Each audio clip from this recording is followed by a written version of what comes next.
former minister and founder of Something or Other Publishing, Wade Fransson, is the host of Created in the Image of God, a series that examines the role of religion in society, from messianic returns to the emotive responses transmitted through our culture.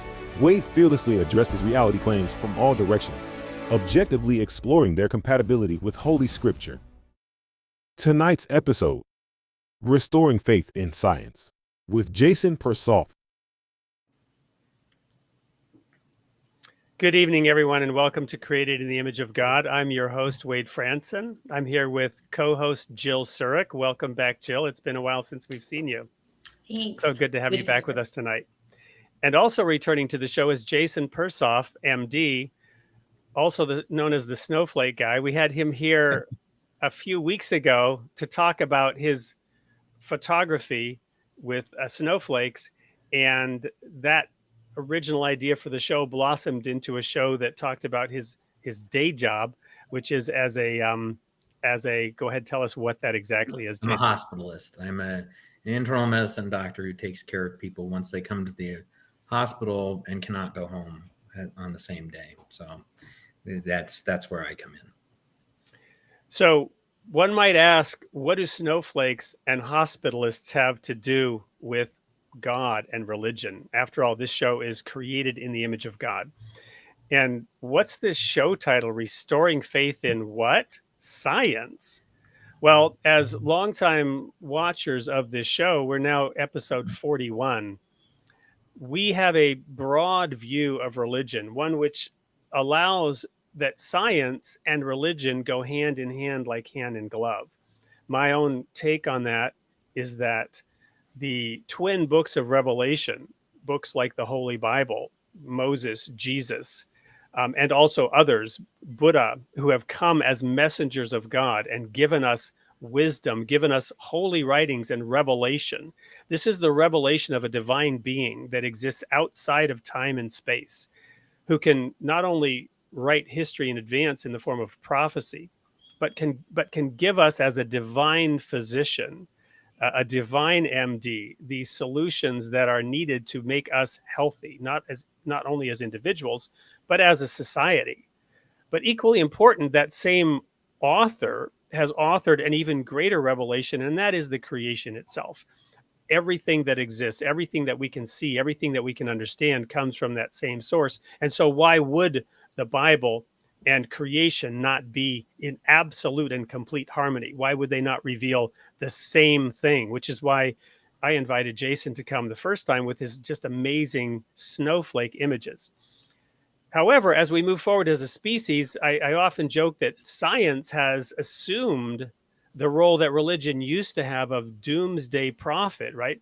Pestilence, the coming climate change that's going to wipe out our species, asteroids from outer space. These are the things that science, or at least the media, tell us about science that have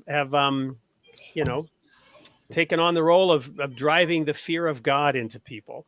So in recent years with the pandemic, we've had a lot of people who have are up in arms about the way that science is now approaching our global civilization and societal problems across the nations. So we're very glad to have Jason here as a hospitalist and with the perspectives that he shared on the show previously. And we also are so happy to allow Jill Surik, who has been a co-host on the show, to show some of her expertise as a registered nurse.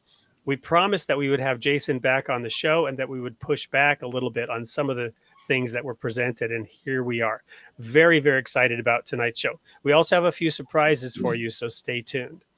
What I want to do to start with, though, Jason, is circle back on something we didn't really get to talk to you that much about, which is your third side job as a comedian. And you'd shared some of your humor. You had also told me that you had been apologizing to some of your patients some of the time, which caught my interest. For if there was ever something that wasn't 100% the way you would have wanted it to go. So I wanted to ask you, how does humor play in to that sort of bedside manner in your case, or your working with patients? And is laughter the best medicine, or is there some other angle that has led you to this field of humor? Well, humor's there's different types of humor, and I think humor can be destructive and harmful, and can cause pain and suffering. It also can be a communal experience. And if you look at like apes and chimps and stuff like this, they also have senses of humor, and it's fascinating to watch. But I think that humor can lighten the mood. When I make a mistake, it's not usually very funny.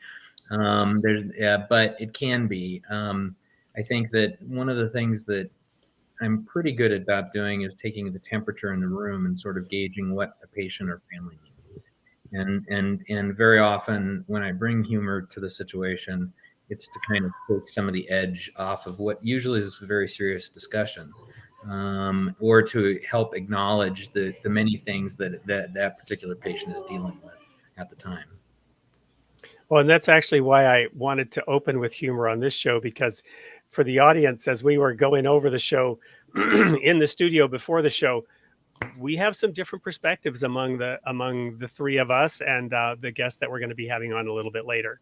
So, Jill, tell us a little bit about your experience as a registered nurse, and again your sort of take on that bedside manner, because what we're going to explore is both the science, but also the nature of the individual, and even the matter of faith, i.e., the placebo effect, if you will, in science.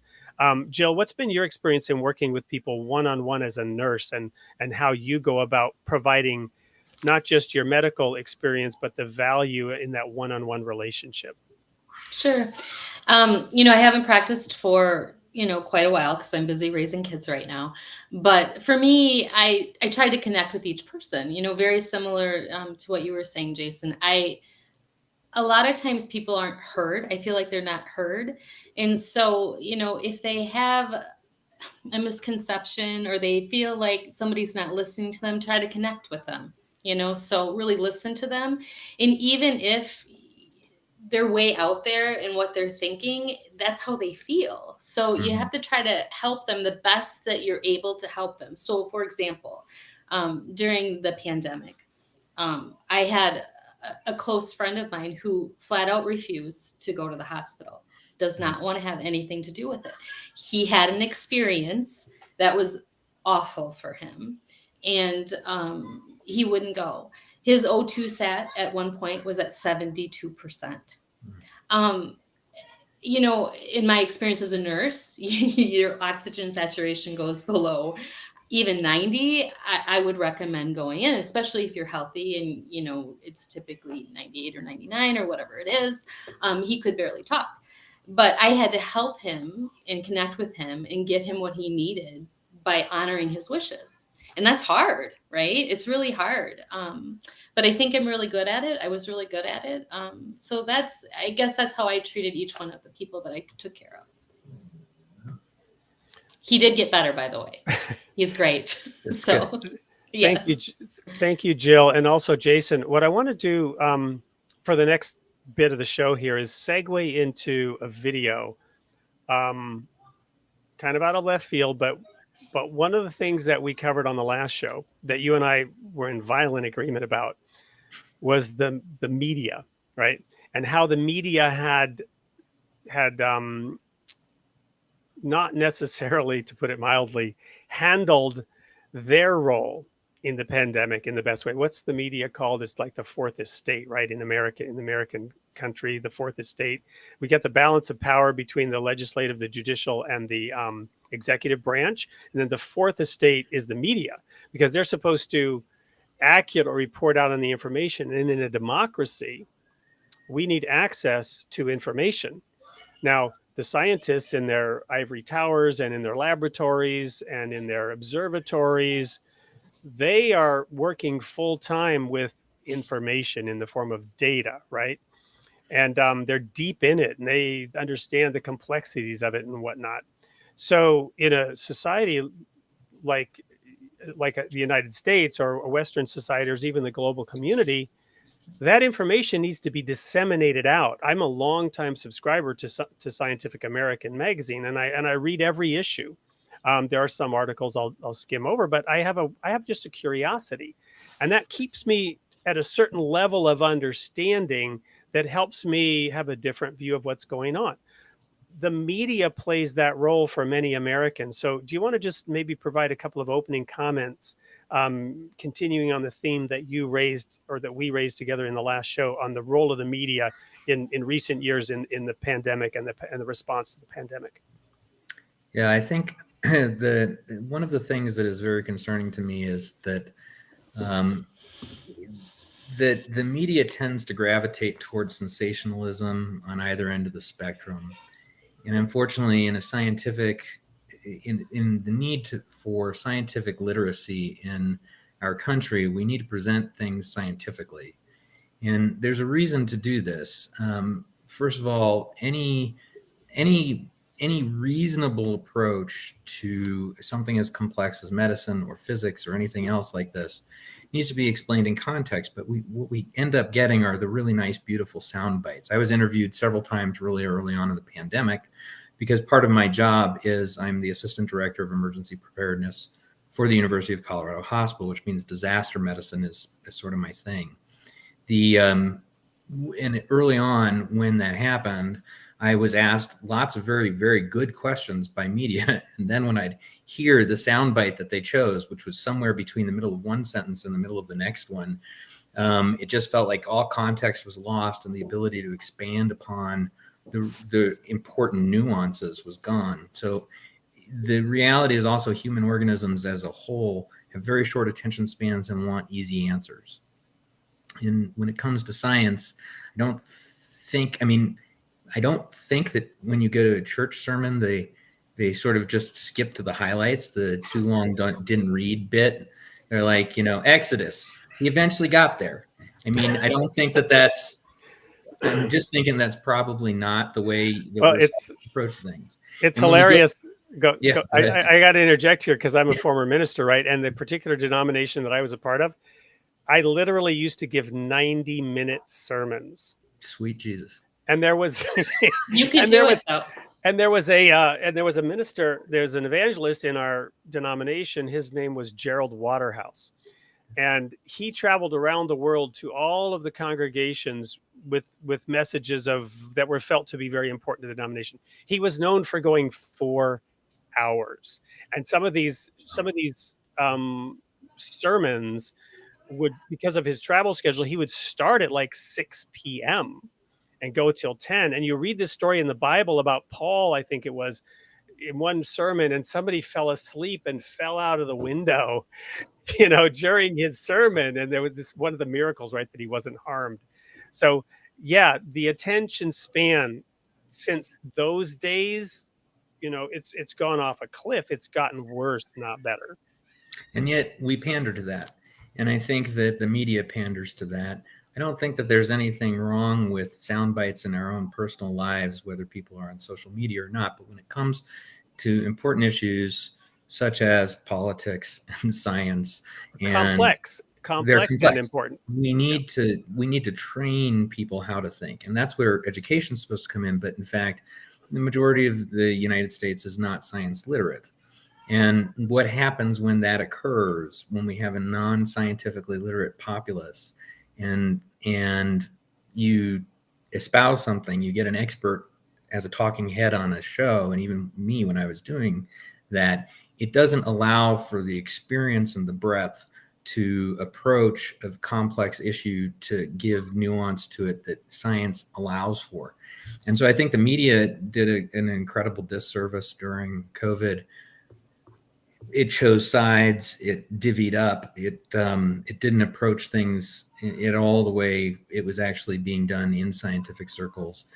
And I think, unfortunately, really allowed either the suspicion that there was a great mechanism underneath all of this that was a big conspiracy to flourish, or that good science that was out there and available was pushed aside because of eagerness for a quick fix to a pandemic. No pandemic in history has gone less than 3 years, ever. If you look back, it was going to be 3 years the moment we started. And people were hoping. I mean, we had a president who thought we'd be done by April, starting in March.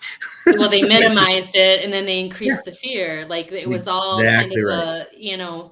I agree with that. So it's interesting. You open the show by saying that, scientists lead to fear. I don't think that's ever really what scientists are trying to do. And I think part of your description of the sort of the apocalypse predictions that are produced by science are not meant to be displayed as doomsday. They're meant to show they're very neutral. Like when it comes to the global warming literature, it's not everything's going to go to hell if we don't alter our path. But they say that though, right? I mean, the media says that we're going to right? Who are they? Who are they? We, all of us, the collective we say that all the time. They.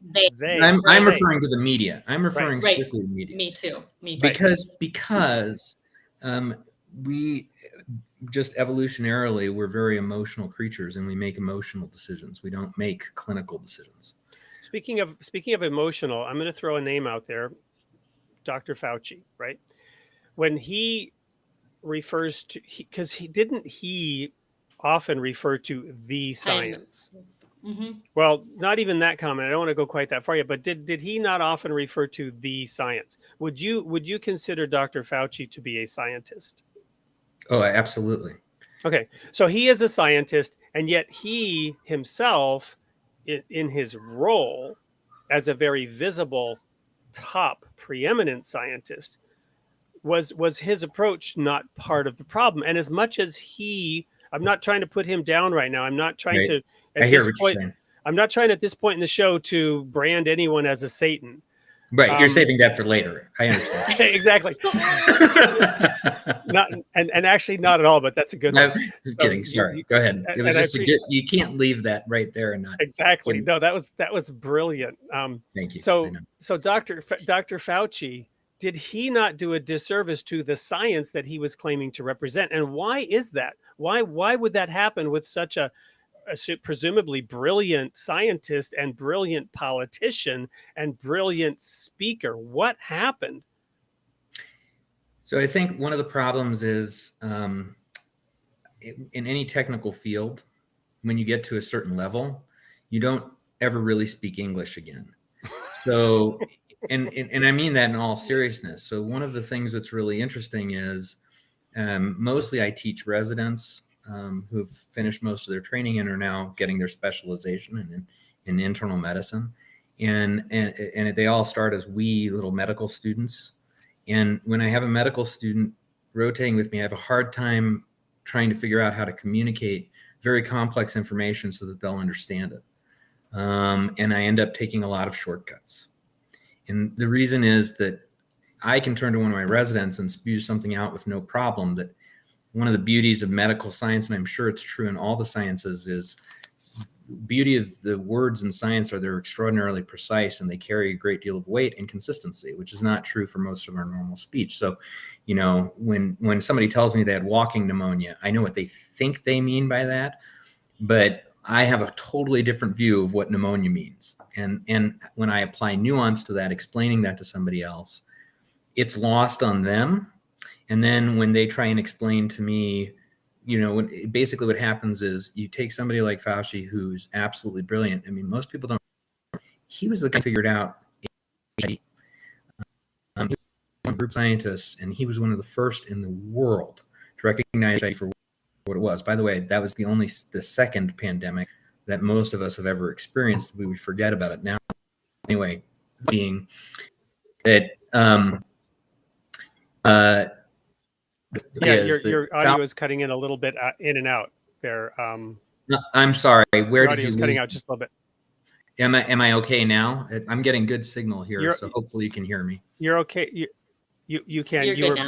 You were mentioning Fauci and HIV, but the HIV cut out. Oh, okay. So Fauci, just make that last point again. Yeah, definitely. So Fauci, most people don't realize, was one of the major scientists to discover and figure out HIV. He made a number of serious leaps in that allowed us to understand who HIV was affecting and how it was affecting. But like most scientists, if another physician of my rank, basically as an attending physician, talks to me in the shorthand of medicine, I pick up on the nuance. But that's lost. And so I think one of the hardest parts is you really need a good public information officer to provide interpretation skills. People want to see leadership, but the problem is these are very complex issues that he was trying to provide sound bites for. And I suffer from the same problem. I don't think anything he said was wrong. I think what he was speaking as was one scientist to another. And the bad part about that is that isn't what the nation is. The nation's not a scientist. So I never found any of his statements to be bothersome, but I understand why other people do only when they explain it to me. Does that make any sense? I hope that is some sort of... It does. And I'm not here to whitewash Fauci, but thank you for mapping that out. This is true in all disciplines. I spent episode 40 last time. I spent the entire show talking about heaven and hell, never really getting to it because I was spending time in the Old Testament, just showing that the Old Testament doesn't talk about hell at all, not in any sense. And that people don't realize that the entire Old Testament does not remotely deliver up anything that has anything to do with our idea of hell. And yet in the popular mind, people equate the old, evil, vengeful God of the Old Testament as the one who sends everybody to hell. Nothing could be further from the truth. The concept of hell doesn't even exist in the Old Testament, except in our modern translation of a few verses where there's a poetic reference to future punishments if one doesn't turn and live the right way. But those punishments are temporal. They are in this life. Your life will become a living hell, and the life of your descendants will become a living hell if you do not follow the guidance that is coming down from the mountain. So we're going to cut now to a commercial break. The particular commercial break that we're going to go to is actually what our sponsor, Something or Other Publishing, is doing to address exactly this issue. How can we as a publishing, or how can a publishing concern address this shortest attention span, give rise to a different kind of dialogue, and in fact represent multiple views and further the scientific method, even in discourse and meaningful conversations on any number of topics. While we do this, please do check in the chat, as some of you are doing. We're going to have a giveaway later on. We're going to have more special guests. So please stay tuned, and we'll be right back with you after this commercial break, and we'll dive into the topic of the role of the media. Your story has the power to start a movement. Journalism is more than a tool for broadcasting news. It's an important way of fostering meaningful cultural relationships that create tangible change in our society. With our anthology Cultural Journalism, you can now do your part and make your mark. From expert writers to passionate amateur, everyone has a story to tell. Our aim is to promote equality, empathy, and create a safe space for different perspectives and interpretations of the world around us. Come join us today and break free from the toxic news cycle by submitting your story to Cultural Journalism at info@soupllc.com.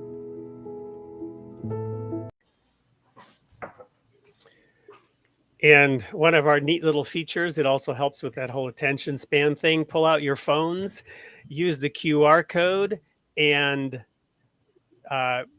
express your interest in contributing to one of our anthologies under the theme of cultural journalism. So what we're going to do now is we're going to play a video with a journalist, Piers Morgan. And I will be interrupting this video periodically to engage Jason and Jill on the topic of what Mr. Morgan is here doing, which is issuing a big mea culpa for his role as a journalist in the pandemic. Watch. One of the things that, I'll be honest with you, surprised me when I did your show in person. Afterwards, I said, mate, now that we're good mates, how about you unblock me on Twitter? And you went, oh, I've blocked you on Twitter. And I went, yeah, I took the piss out of you over COVID. And that's when you surprised me, because you went, yeah, I deserved it. Yeah. I did not expect that, actually, given your public persona. I've changed my mind on a few things with COVID because the science changed. So I'll give you an example. And I'm quite happy to admit this and talk about it. And people are like, there you go. Well, yeah, because to me, it changed. So I'll give you a classic example. When they said that vaccines couldn't transmit the virus, I said, okay, right, in that case, anyone who doesn't have the vaccine right now represents a clear and present threat to spreading this virus and killing people. So you're selfish bastards, and I'm going to call you out on that. And by the way, those who do have the vaccine, they should have more freedoms because they're not going to be able to transmit it once they've had the jab. You are, and you don't care. Very strident, very emphatic, based on a completely erroneous scientific assessment, which was it couldn't. Now, you might say, well, you shouldn't have said it anyway. I would sort of agree with you. I would say something else, actually, which is I think that you have a duty to be skeptical. As a journalist, that is your job. And I've learned a lesson in the pandemic about that. Definitely. Definitely. And I would totally accept that. I think I was too strident anyway. Got too kind of wrapped up in it all. But, you know, I had good reasons for it. I had one of my colleagues at Good Morning Britain, Kate Garraway, her husband was in a coma from COVID. I had 4 or 5 friends and family who lost loved ones, had to say goodbye to their parents on FaceTime in care homes where it had ripped through and so on. So I was very emotionally invested in it. Probably. So first couple of points here that I want to make, and I want to get your reaction to it. Piers says, you're probably going to say I was too strident, and then the interviewer says, no, I'm actually going to say something different. You should have been more skeptical. Isn't that your job as a journalist? So the media, largely speaking, became a vehicle for, and based on the overriding fear that was prevalent and pushed at the beginning of the pandemic. And everyone's intentions were good, right?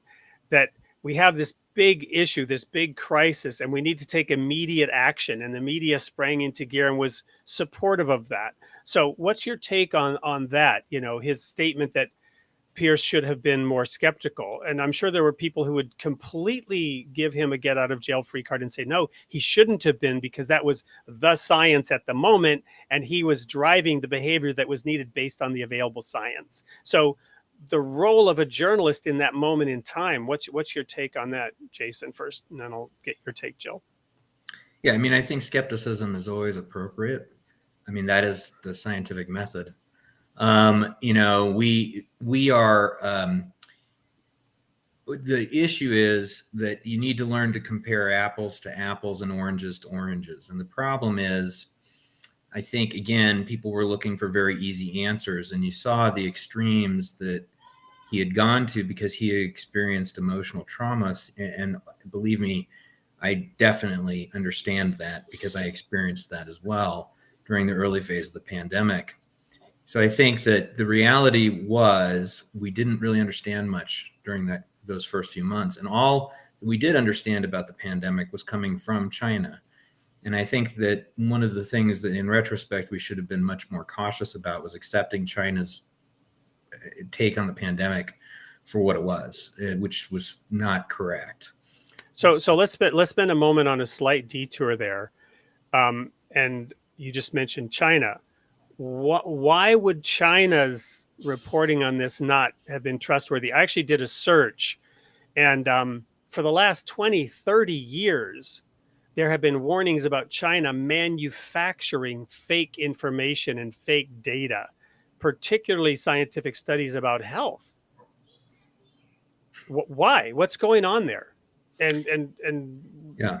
Why would anyone be trusting China, especially someone like Dr. Fauci? Because you mentioned HIV, and early in the pandemic, I did a little research on the guy, and yeah, the research that was done in Wuhan was outlawed in the United States, and he was instrumental in getting the funding to shift that research to China so that the research that was outlawed here could continue. So if you want to give an inch to the conspiracy theorists, right?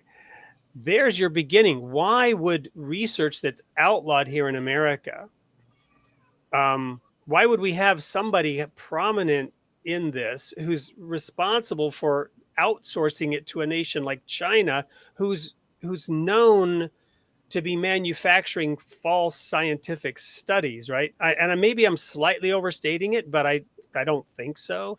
And why would, so there's plenty of ground, fertile ground for somebody to say, wait a minute.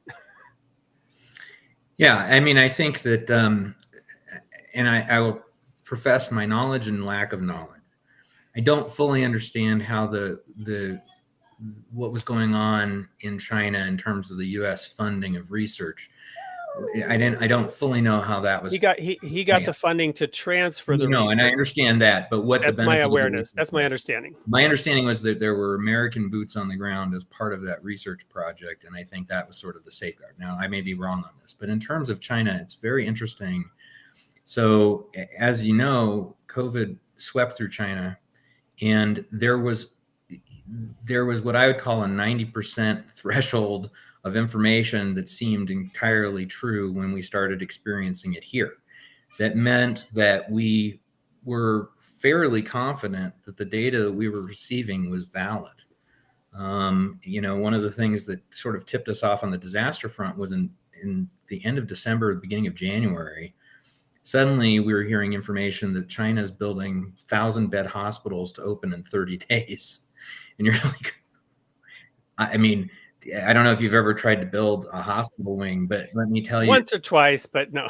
It is I remember that. 5 to 10 year endeavor because you have so much approval that needs to happen. Right. And now we're hearing you're going to open that in 30 to 60 days. And we thought, well, that certainly seems unusual, even in a communist system. So when they gave us information that said you need to put these patients on ventilators right away, that was the best data we had at the time, and it was better than no data. And it turns out that through careful research ended up being invalidated. But the reality is they had the most clinical experience. We had to put some value on that, and they were giving us enough information that seemed valid based on the limited experience that we had elsewhere in the world. That all made sense. And so why did we put value in it? Because most of it was correct initially until it could be studied.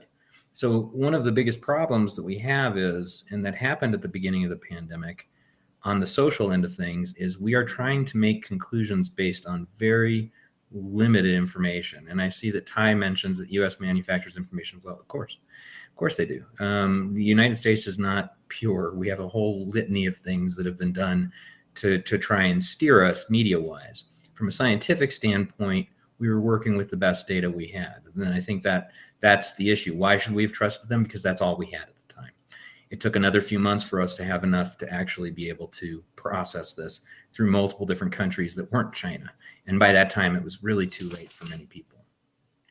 So I want to thank you. I want to have Jill weigh in here on a couple of points. So interestingly, Piers also talked about what drove his strident behavior were his personal experiences, right? And again, in the studio prior to the show, we were talking that as scientists, those personal experiences are discounted because one's own personal experience is often invalidated by systemic studies and data across many other people.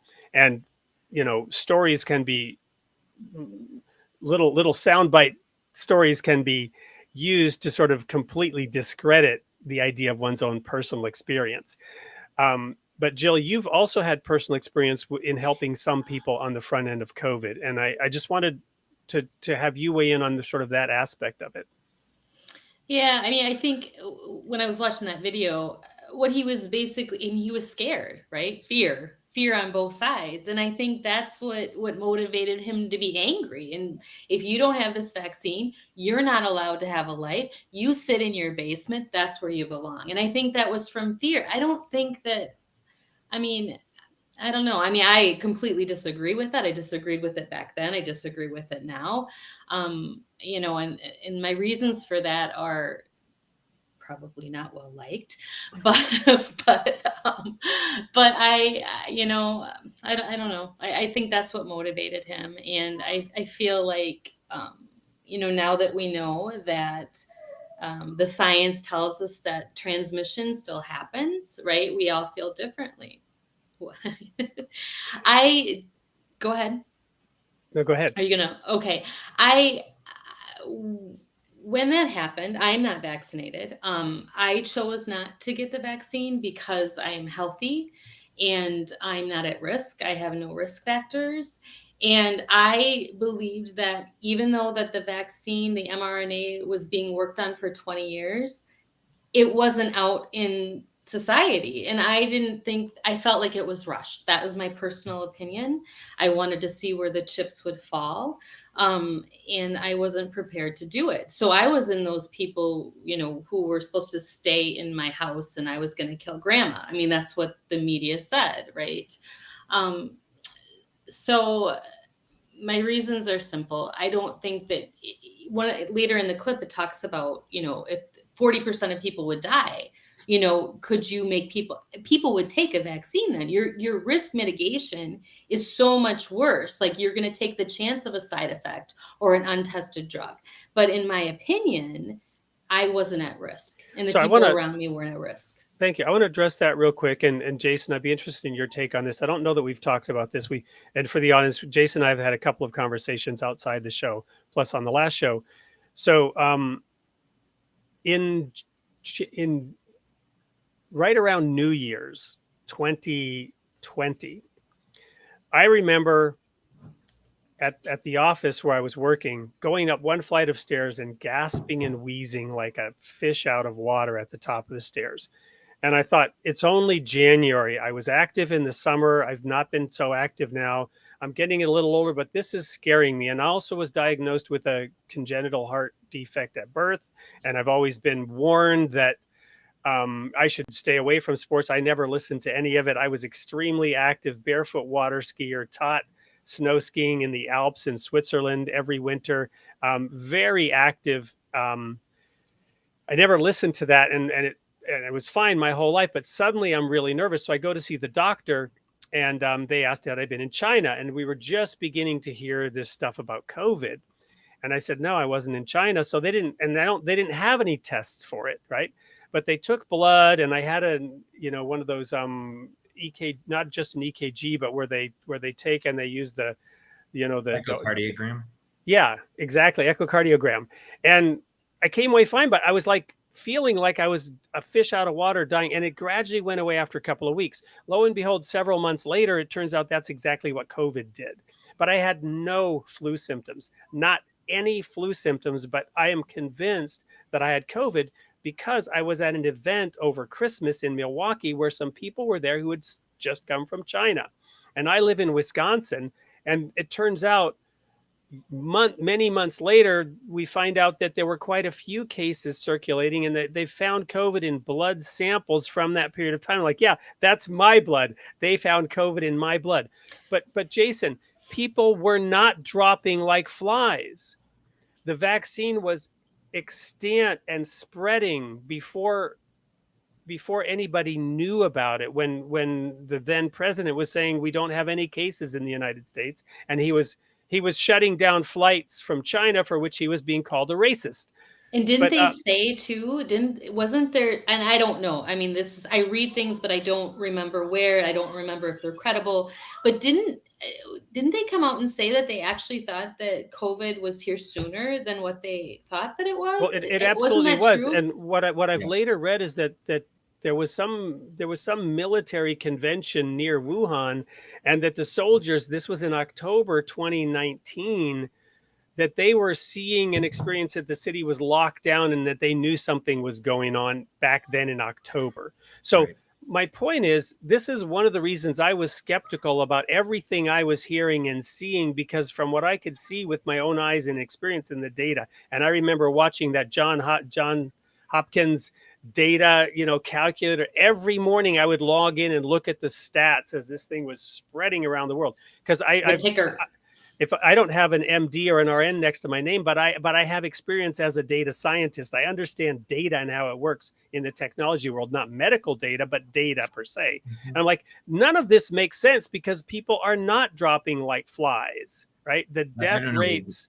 Yeah, I mean, I'm talking December, January, February. January, February, right? Got it. And I remember the first case that was identified in Wisconsin. I remember from personal experience, the first case, somebody had it, one person had it, and she didn't die, and the hospitals weren't filling up. No, I remember. Is there a point that you want me to address? Well, the point is, again, restoring faith in science. These are all those who are skeptical, those who are saying, wait a minute, those are some of the reasons they're saying, wait a minute, that personal experience, that personal awareness and knowledge versus what people are being told. And seeing the data with one's own eyes, as I did when I watched. And yet, you heard about Italy, you heard about New York City, right? But Well, I think the biggest problem with COVID was that only about 75% of people had no symptoms, and this was actually one of the biggest problems that we faced was people were spreading it asymptomatically, and so it's hard to. I think it would have been better if it were the zombie apocalypse, because you would see people looking like zombies, and there would be a high likelihood they'd be asking for brains. But let's just stop at that one point. 75% of the people had no symptoms. Correct. How deadly was it really then? Well, I mean, this is an interesting question, and it was extremely deadly. So when you talk about that makes no sense. 75% of the people had no symptoms, okay, but it was extremely deadly. Because doesn't make sense mathematically to me. Well, so if any one individuals, so one of the first things I want to tell you about statistics that I loved and I learned in medical school is one of my professors asked me to calculate for a patient a percentage likelihood that they were going to die from the cancer that they had in the next 5 years, which was easy to find. Yeah. And then he said, before we go in there, I want you to tell me what the statistics are. And I did. And he said, you know what, Jason? No, it's 50-50. It's either going to happen to this person or it's not going to happen to this person. It's always 50-50. He's like, you can read all the articles you want. For any one person, it's going to be 50-50. So 70% being asymptomatic, you think, oh, that's nothing. But that discounts a number of different variables. And the first is that there may be both a genetic predisposition to disease. There may be where you are immunologically at the time that this is occurring. There may be certain diseases when we found that hypertension and obesity were risk factors for more severe disease. However, one of the things that was very interesting early in COVID was if you were in the 75% club, that was great. But if you were in the other 25%, the numbers were horrible. 10% of those, so of those 25%, if we were not to break it down into the individual percents, you look at the remaining. So if we take 100% pie, 75% are asymptomatic, 6% were dying at the very outset. Now that doesn't sound like a lot. If you're in a room of 100 people, it starts to look a lot. And when you multiply that over 150 million people, this is like Holocaust level. So you're saying 6% of people that the had initial COVID, wave. the initial alpha. Okay. Yeah, okay. very beginning. What we were seeing was up to a 6% mortality in that group. So you had these extraordinary extremes where you had asymptomatic and people just crashing and dying. And what we have found as the pandemic has worn on and pre-vaccine is that number is closer to 1%, and people are like 1% mortality. But let's take a moment and look at that statistic from a populational standpoint. So 1% of the U.S. population is 15 million people. And 15 million people is more than the number of people who died in all of World War II. I mean, it's a staggering number. Is it 1% right now, or is it? No, it's gone much farther down. It has gone much farther down. So when we talk about this, of course, one person dying is too many, right? And if that person is somebody that you know, because we had somebody living on our street whose sister died of COVID. And because of that personalized experience, this person was angrier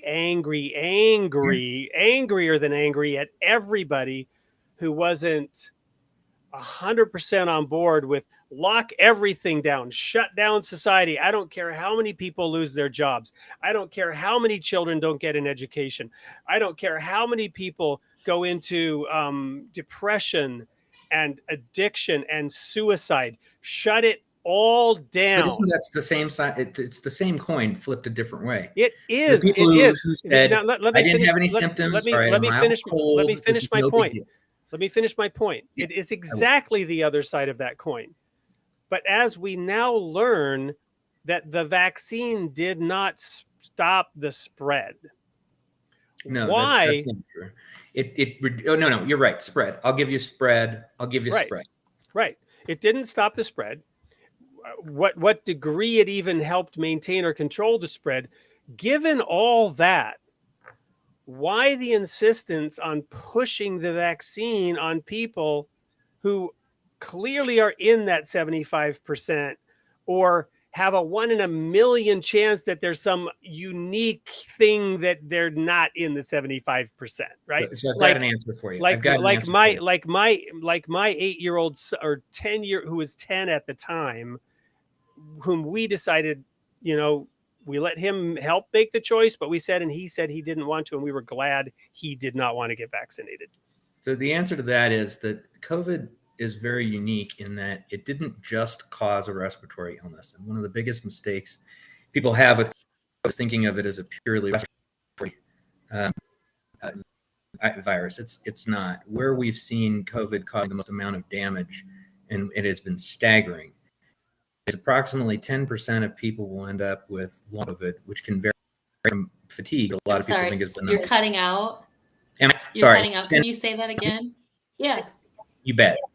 About 10% of individuals who get COVID will end up with long COVID, whether they were symptomatic or not. And in fact, the more symptomatic patients appears to be protective for long COVID. So people who are asymptomatic get this long COVID. And then I can tell you that the problem with long COVID, the ones that we're seeing is cause permanent kidney damage, strokes, heart attacks, and blood clots. Now, all of those are occurring in that 10% group. And so COVID is not just a respiratory illness. And one of the mistakes that I think has been made is to really emphasize the respiratory aspects of this. And that 10% is actually going to, in 5 years' time, cause one of the major healthcare crises that we're looking at because of the number of people who have had early heart attacks, early strokes, and early blood clots and kidney damage. We know that it accelerates dementia.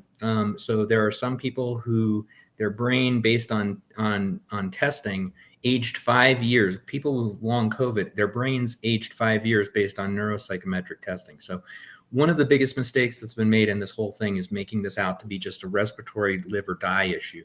It is it is a scourge.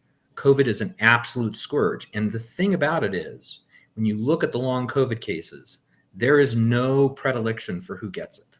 So you could get it, your son could get it, your daughter could get it, all of them can get it.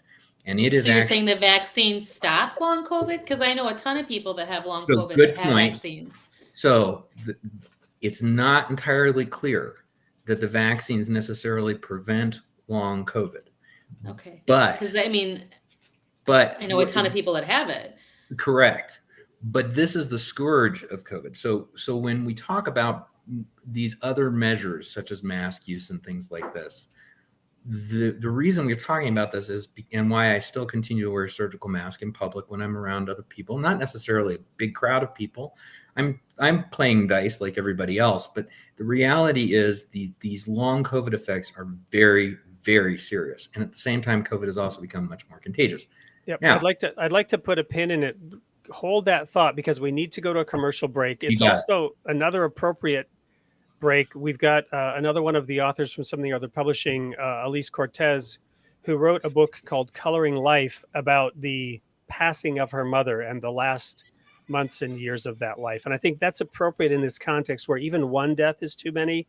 And what can we do in those situations? And we'll come back to this long COVID vaccine discussion right after the commercial break. We'll also be introducing our next guest, and I'll make a prophecy. I'll make a prediction, even though I don't exist outside in time and space. I can't really predict the future. I predict that this show will go into overtime. Stay tuned. Your story has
As with our other ads, take note of that QR code. If you'd like to get your copy of Coloring Life, just use your phone and scan it now. And I would like to encourage our guests to go ahead and try to support us and some of the authors in this program by taking advantage of these offers.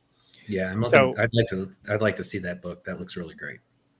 Dr. Cortez is an amazing human being. I met her years ago. I was part of her PhD study. I was one of the subjects in her thesis, which was later published. And I won't give any more details than that. My name is masked in that study, but I'm one of the 12 subjects in that study. She's an amazing human being. Another amazing Before we human go being. on, can I just really Yep. quickly go back to just one more point? Really Yeah, briefly? absolutely. Yep. So COVID has become less of a fatal disease, but let me be clear about it that as of today, there are still around 1,100 people dying each week in the United States.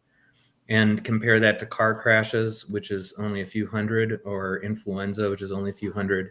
It is still one of the leading causes in the United States. And if we had a plane equivalent to this, we're still talking about crashing of 3 747s per week. That's going on now. So it is a very fatal illness, and we've grown to adjust to that in our lives, but it has not gone away, and it is not benign, and that's one of the things that kind of bothers me. But the vaccines do reduce mortality and hospitalizations. That's 100% been shown. In fact, one of the coolest things that happened is as the vaccines were, of course, the Western countries started off with the vaccines first, and we saw an immediate drop off in hospitalizations and deaths. And then as they slowly rolled into each other country and eventually into the third world, it had the exact same effect. So any argument that the vaccines don't protect against death and hospitalization is completely moot. And the last thing is, though young and healthy people did seem to do the best, there is still a significant number of people over the age of 25 who were healthy and died from the disease. I pronounced 2 myself.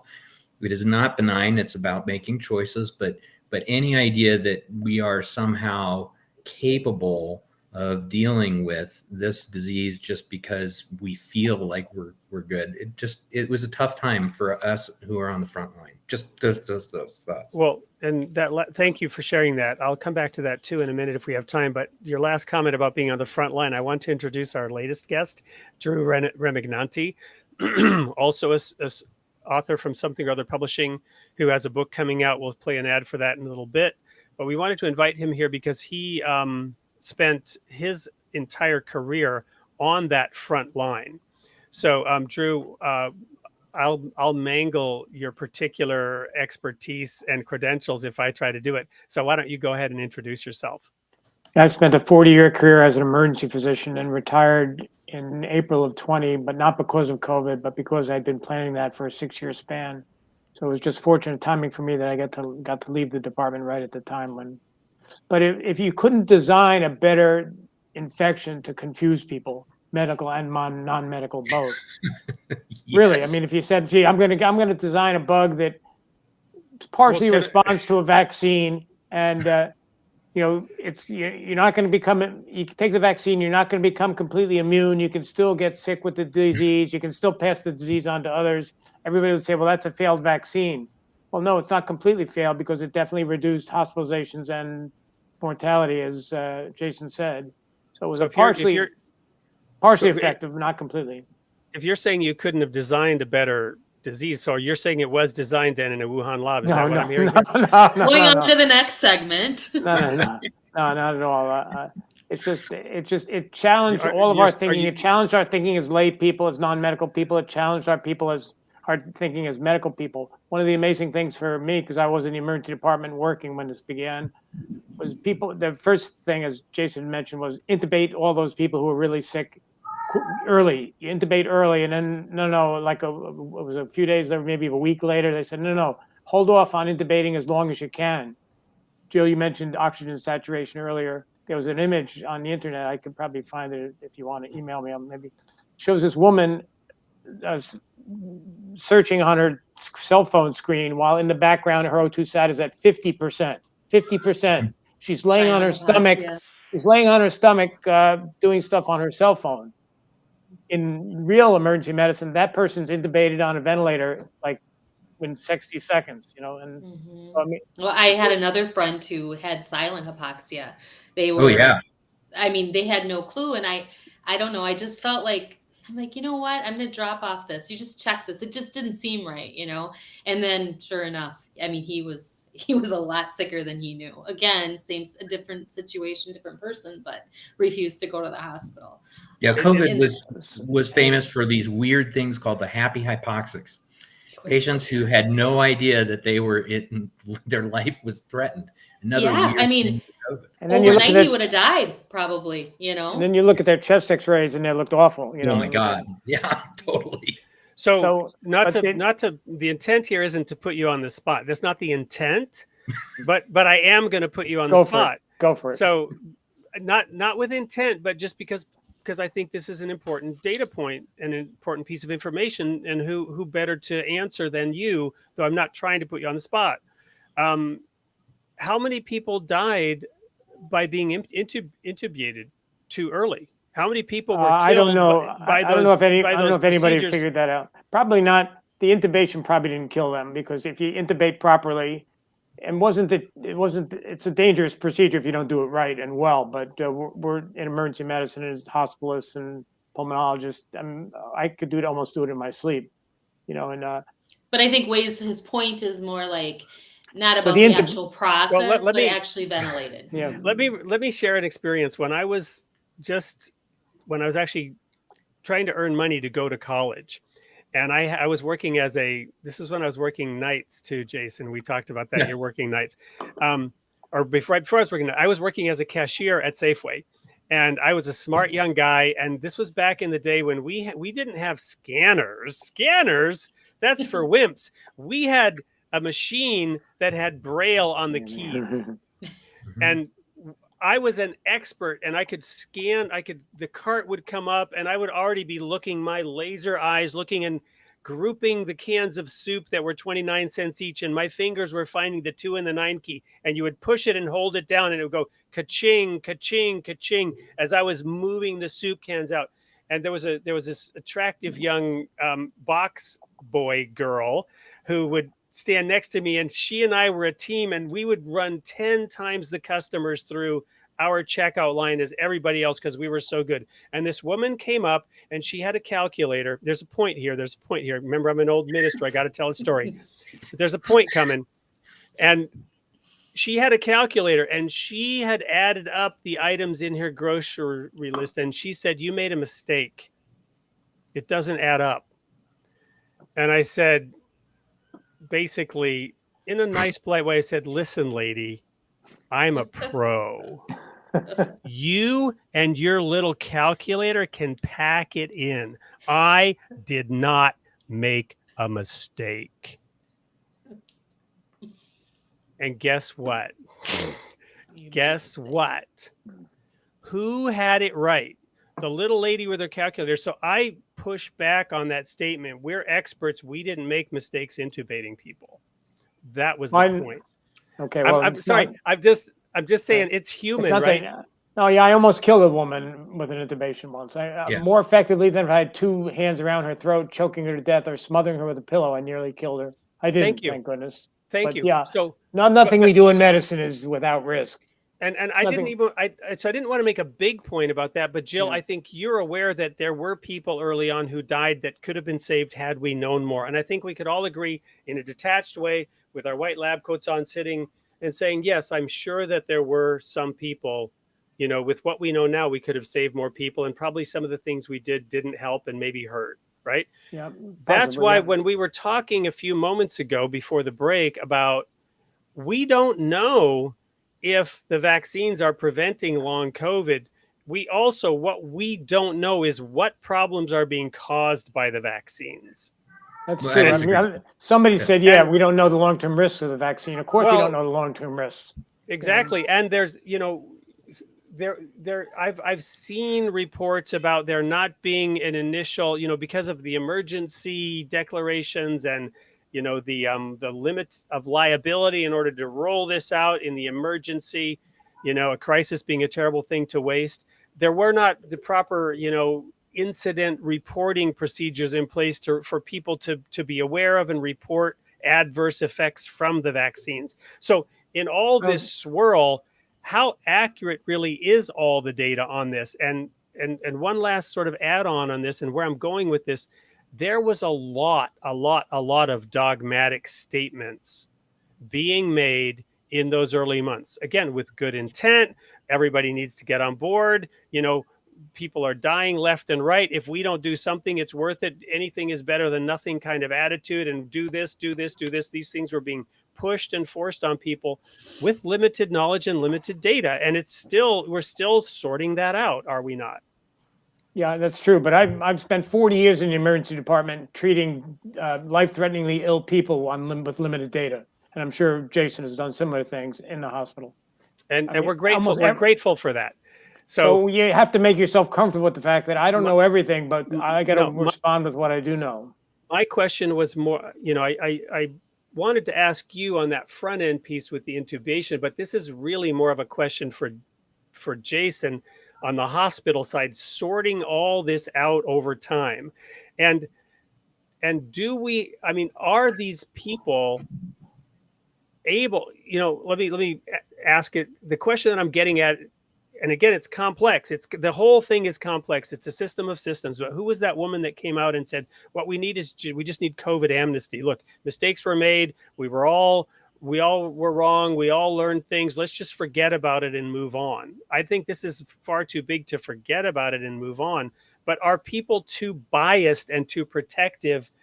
What I like about you, Jason, is you said, look, I have admitted to some of my patients that I made mistakes, and that's actually a way to limit liability. It is. I love that. Yeah, it's true. And more importantly, it's just the right thing to do. But but I think, you know, you had some pretty broad statements, and I want to kind of circle back to a few of those. One of them you had brought up early on as a dogmatic statement was that, you know, this was rolled out so fast, there's no way for them to know the side effects or that they aren't investigated properly. And that's actually not true. So the first time these vaccines were rolled out was in an experimental way back with the first SARS outbreak that occurred, the epidemic that hit the Southeast Asia area. They were looking for vaccines to fight SARS-1. And actually those were tested in hundreds of volunteers, and they were tracked for years. mRNA vaccines had been used as recently as with the Zika virus down in Brazil, and their efficacy was well documented over many, many years. Efficacy in what regard? In preventing spread, or in treating disease in a traditional sense. Now, the reason I bring this up is there were, by the time that we were talking about rolling out mRNA vaccines, there was actually at least 5 to 10 years worth of data on different sets of groups that had already had this. So we knew the risk for toxicity was low, but it wasn't populationally low. There is a very strict system of what's called VAERS, which is a vaccine verification system, which you already know and have brought up before. And they did, I cannot tell you, I listed one patient who I thought may have had a vaccine consequence, and I had a whole investigative team breathing down my back. This was an extraordinarily well carried out vaccine, and I can't tell you that the safety of this is there. We have long-term data. Now, will we later find out 2-3 decades down the line that there's something? Maybe. But here's what we do know. This is, again, one of these this really always makes me a little uncomfortable, is when we look at false equivalency. So when I say the term false equivalency, what I'm talking about is people saying this is equal to that. So what we definitely know is COVID is shortening lives. It is causing severe burdens of disease. It is killing patients. And as a population, it actually brought down our life expectancy across the globe. That happened. That was really happening. And we know that. Now, the risk of vaccines, you're talking maybe thousands of people were injured, whereas the risk of COVID, which was killing and has killed millions, people would come in and say, but the risks of the side effects of the vaccine are so horrible, we should have never done this, or we shouldn't have rolled it out like we did, or it isn't valuable. And the problem is you can't look at those two things as being at all equivalent. Yes, some of the vaccines actually had significant side effects that affected less than 1% of the people that had it, and we pulled them from the market. They were pulled. AstraZeneca pulled their vaccine because of reports of myocarditis and inflammation of the heart that was found in usually younger male adults and was found in less than 1%. Okay, so and yet COVID causes at least 100 times more common myocarditis, but it got pulled. So, but the thing is, people put them in the same category. They're not. They're just not. And that happened a lot in this pandemic. Well, let me, and I know I made a lot of broad statements. My intent is not to diffuse and attack on 10 different fronts at once. My intent is to explain the complexity of it because it's all interrelated. It's all interrelated. So I'm not there's we could go on for 3 more hours and we could have multiple shows on this, and maybe we probably should. Which is what happened last time. Right. But I want to and by the way, the idea of false equivalencies, I've repeated often on this show. This is my scientific method for eradicating hypocrisy is to talk about false equivalencies and double standards. Yeah. Right. Those are two sides of the same coin. A double standard is treating two things that are different as though, well, let's see. One of them is two things that are different, treating them as though they're the same, and the other is treating two things that are the same as though they were different. Yes. Right. Double standard, treating two things that are the same as though they were different. False equivalency, two things that are different, treating them as they're the same. That's what we do in our head all the time. That's what makes us hypocrites. We might not realize that we're hypocrites. But like, as you said, as we talked about at the beginning of the show, Wade, we do this because that's a survival mechanism. You have to make broad conclusions. Like, no one wants to think that they're bigoted, but you make shortcuts in your brain all the time because that's as a human being, you know how to put the world together. As a human being, part of us needs to be Drew and part of us needs to be Jason. Part of us needs to be surviving in the moment on the best knowledge, and mistakes might be made more frequently. And part of us we need to solve this systemically. We need to solve this once and for all. We need conclusive evidence on the best method until, of course, you turn a corner and suddenly the situation's different and you need to jump into emergency mode again. And as we talked about the utility of science at the beginning, it's not that science is immune to bias and immune to error. We're not, but we're at least every moment of the scientific method is saying, watch out for bias, watch out for bias, watch out for bias, watch out for bias. And if somebody produces a really nice, tight-looking study with a conclusion, people don't clap them on the back and give them the Nobel Prize. They say, let's replicate that. And if it can't be replicated, then maybe we'll try it a third or fourth time, but eventually, if it can't be replicated, it's gone. We don't believe it. So, what do you guys think about all the medical professionals that disagree with you? I mean, there's a lot. I mean, I'm right, wrong, or in between. There are a lot, and a lot of them they have lots of accolades, lots of experience. Yeah, honest people can differ, and unfortunately, getting back to my original point about how confusing the virus was. If you decided during the COVID pandemic that you're never going to mask, you're never going to socially isolate, you're just going to go about your life, and you never got COVID, you're going to say, like some people come into the emergency department do, I don't believe in COVID. COVID's a hoax. And we always like to say to them, well, COVID believes in you. So. Well, and I agree. I mean, the first 3 months we were I get it. I don't believe that at all. But I'm fully vaccinated and fully boosted, but I'm aware enough of bias to know that that's not necessarily why I didn't get COVID, and I may have gotten it anyway. I may have had an asymptomatic case.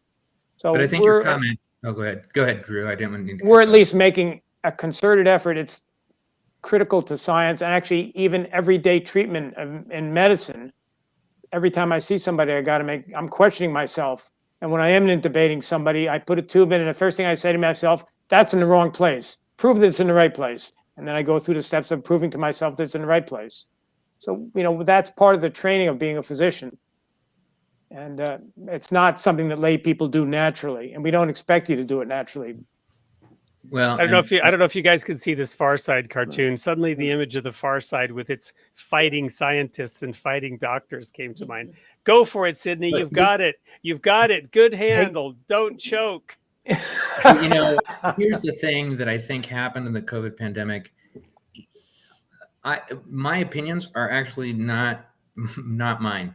So one of the things that we saw was cults of personality rose up, people with a lot of training experience and background, and they had opinions, and everyone has opinions. But what my approach has been to only deliver the science behind things, which requires me to look at what are broad scale things that have been discovered, and numerous groups have backed that horse.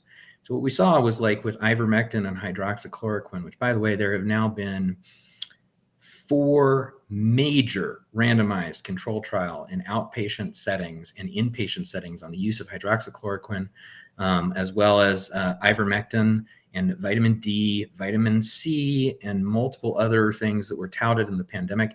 And every single one of them has shown that there was absolutely zero benefit, zero, in well-controlled randomized control trials. We had cults of personality, people who were pulling case reports of 12 people who got better because they got the ivermectin. And suddenly we had to run on ivermectin. We had a drug that is very useful in lupus and some other diseases that suddenly disappeared off the market because people thought that it was going to help them. And we had cults of personality, people who were representing themselves, who got up in front of people and announced that this was the case. Now, there's a huge difference between a single scientist who doesn't agree or does agree with the data, but there's a level of quality in science that, and I think Drew touched on it. It is not just an individual, it is a group, and there were lots of guidelines that demonstrated that this was not the approach that we should take. But the TV loves these guys because they're the rogue ones who are going to come with the easy thing to solve the problem in the pandemic.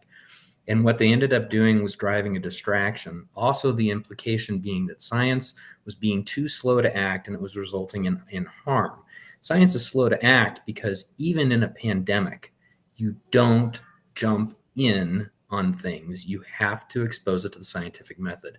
And it was a dangerous time in part because we were seeing people with very, very strong opinions. Now, the problem is other people are choosing these people to represent these opinions, not because they represent the best that science has on offer, which changes over time based on input, but because they were the most attractive to the idea that there's an establishment that's trying to keep them down. And that was a narrative that played itself out repeatedly, that somehow or another that the mainstream science, and specifically the drug companies, were trying to suppress this information. And it was a narrative that was very unfortunate because it produced an even further mistrust in science. Whereas you had large groups, societies that spend their time vetting information very, very carefully and repeatedly, who stated this is not a thing you should be doing. And the underdogs, if you will, were the ones who were being glorified. And the problem with that is then you would get the case reports. Case reports are the lowest form of science. I did this and this happened. And we've talked about this sort of specious reasoning, like you were just bringing up, Wade, which two things are not necessarily related. And what was happening was people said, I treated myself with ivermectin. There are some people who still come in taking daily ivermectin thinking it's going to prevent their COVID. And it's doing a number on their liver. But that's not the point. The point is that when people make those associations, the interpretation is the science is wrong. Science as a general thing is wrong. The approach is wrong.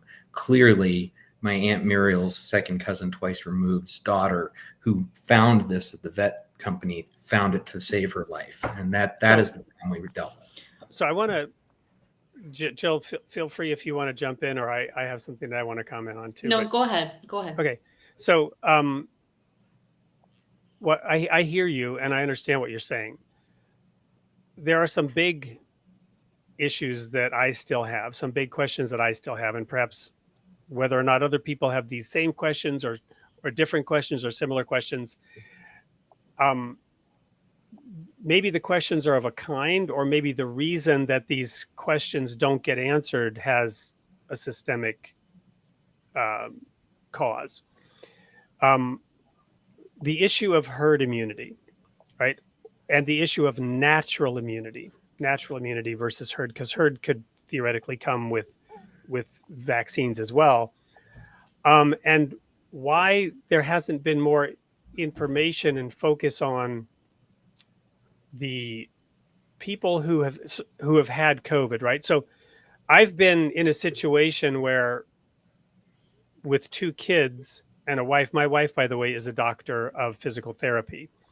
And so she was one of the ones that was urged to get the vaccine first before everybody else, because she was immediate care. We've been exposed to COVID countless times. Our daughter was just exposed to COVID recently, and so we had to go get her tested. The bill came back of $500 because of various tests that had to be done. And 360 of it was covered by insurance, and 140 of it came out of our pocket. And thankfully, I'm upper middle class, privileged. Another $140 spent on a COVID test, essentially, no problem. But for others, it's a big problem. And again, I'm bringing in a bunch of issues here, but never, despite all that, and my wife shared with me that some guy brought in like 15 home COVID tests that were sent to him, and each of these comes with a bill of X amount of money, right? That are just being sent to him, and somebody's paying for this somewhere. In all of this, never have I heard about, can I go get a test somewhere to know that I've actually had COVID? Yes. But where is that in the news? Why is that not being pushed? And why early on in the pandemic was there no acknowledgement? And now you can blame the media for this, and maybe that's the answer. Why hasn't the media shared out? You can go find out if you've already had COVID, and if you have already had COVID, this is what it means in terms of your need to get vaccinated or your need to get boosted. You follow me? There are a number of these kinds of questions. There's several things there. Let me unpack the need question was answered. The need question was answered because it turns out studies were done showing that people who have either been vaccinated or have had natural infection with COVID can still get COVID again. That's been proved. Right. And so that's the answer. So what's there's the point of the vaccine? There's no utility to knowing whether you had it or not because you're still at risk. And even though you can still get COVID again, go get vaccinated again and go get your booster again. You're losing. You have to keep everything in mind. The thing you're losing in that rant there is it reduces your risk of hospitalization and reduces your risk of dying. Those are great things. Getting vaccinated. Getting vaccinated reduces your risk over. This is why they say even if you had natural COVID, get vaccinated anyway, because when you compare people who've had recovered from a natural infection with COVID to people who've had COVID vaccine, I think the rate of hospitalization mortality of the natural. Everyone make a note right here. This is the topic I want to get into on the next show. Right now, and we will have all these people back if they're willing to come back. Right now, we're going to go to a commercial break. This particular commercial break is Drew's book, which I'm very, very proud to announce. Our sponsor, Something or Other Publishing, has launched the pre-order phase of Drew's book in conjunction with his show. Stay tuned. When we come back, you're going to be able to win a free copy of this hot new book based on the comment that, and I'm going to say the consensus here. We're going to have a scientific consensus around the best comment for the evening. So here's the ad for Drew's book, which will be available by pre-order with the QR code. Order it now, and we'll be back to give away a free copy and talk about the next show. The Healing Connection, a partnership for your health. All physicians, particularly those in primary care, are under constant pressure from administrators to be more productive, despite caring for more significant numbers of patients with increasingly challenging health concerns. They also force physicians to spend less time with each patient. While expanded numbers of patient encounters benefit the bottom-line administrators who are constantly watching, the result can lead to frustration and anxiety on both sides, with physicians sensing they may have missed something during their evaluation, and patients feeling their concerns were not acknowledged. This book addresses this current situation in American healthcare, showing how a strong patient-physician relationship can help overcome the obstacles imposed by entities seeking to commoditize healthcare delivery in our country. Dr. Drew Remignanti firmly believes this solid and trustworthy doctor-patient connection is the key to superior and more cost-effective outcomes. The Healing Connection is now available for pre-order at soupllc.com. Scan the QR code to secure your copy today.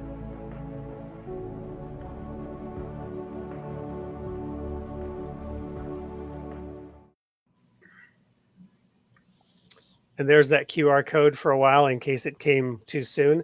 I want to let everyone watching here know that I'm being ganged up upon. I have the dissenting opinion, and my voice is not being heard. All has been heard. We need to get you factually straightened out there. I have all the answers about natural immunity that you were talking about there. And I look forward to that. We will have Drew and Jason back, and we will dive into that topic. I'm gonna give each of you a chance to give your final comments, because I am a dominant personality. My protestations of being a victim aside, I've had my fair share of talking. We'll start with Jason, go to Drew, and let you wrap up here tonight, and then be looking in the comments as well, because we're going to choose one of these, and you still have time in the next few seconds to get a comment in and win a copy of Drew's book. Well, I just like to conclude by, I think there's a lot more stuff we need to talk about. The question of immunity is an interesting one. And part of the way COVID works is that it actually kills the cells that make you immune. So that's the reason that the natural immunity doesn't work. It actually kills the lymphocytes that help you make immunity. And that's why we haven't seen a lot there. But there's been subsequent studies that show that natural infection plus vaccination is the single best way to prevent severe disease, long COVID, and other consequences. The reality is that you have to watch. I think everyone needs to be vehement and being careful and concluding a single individual represents all of science.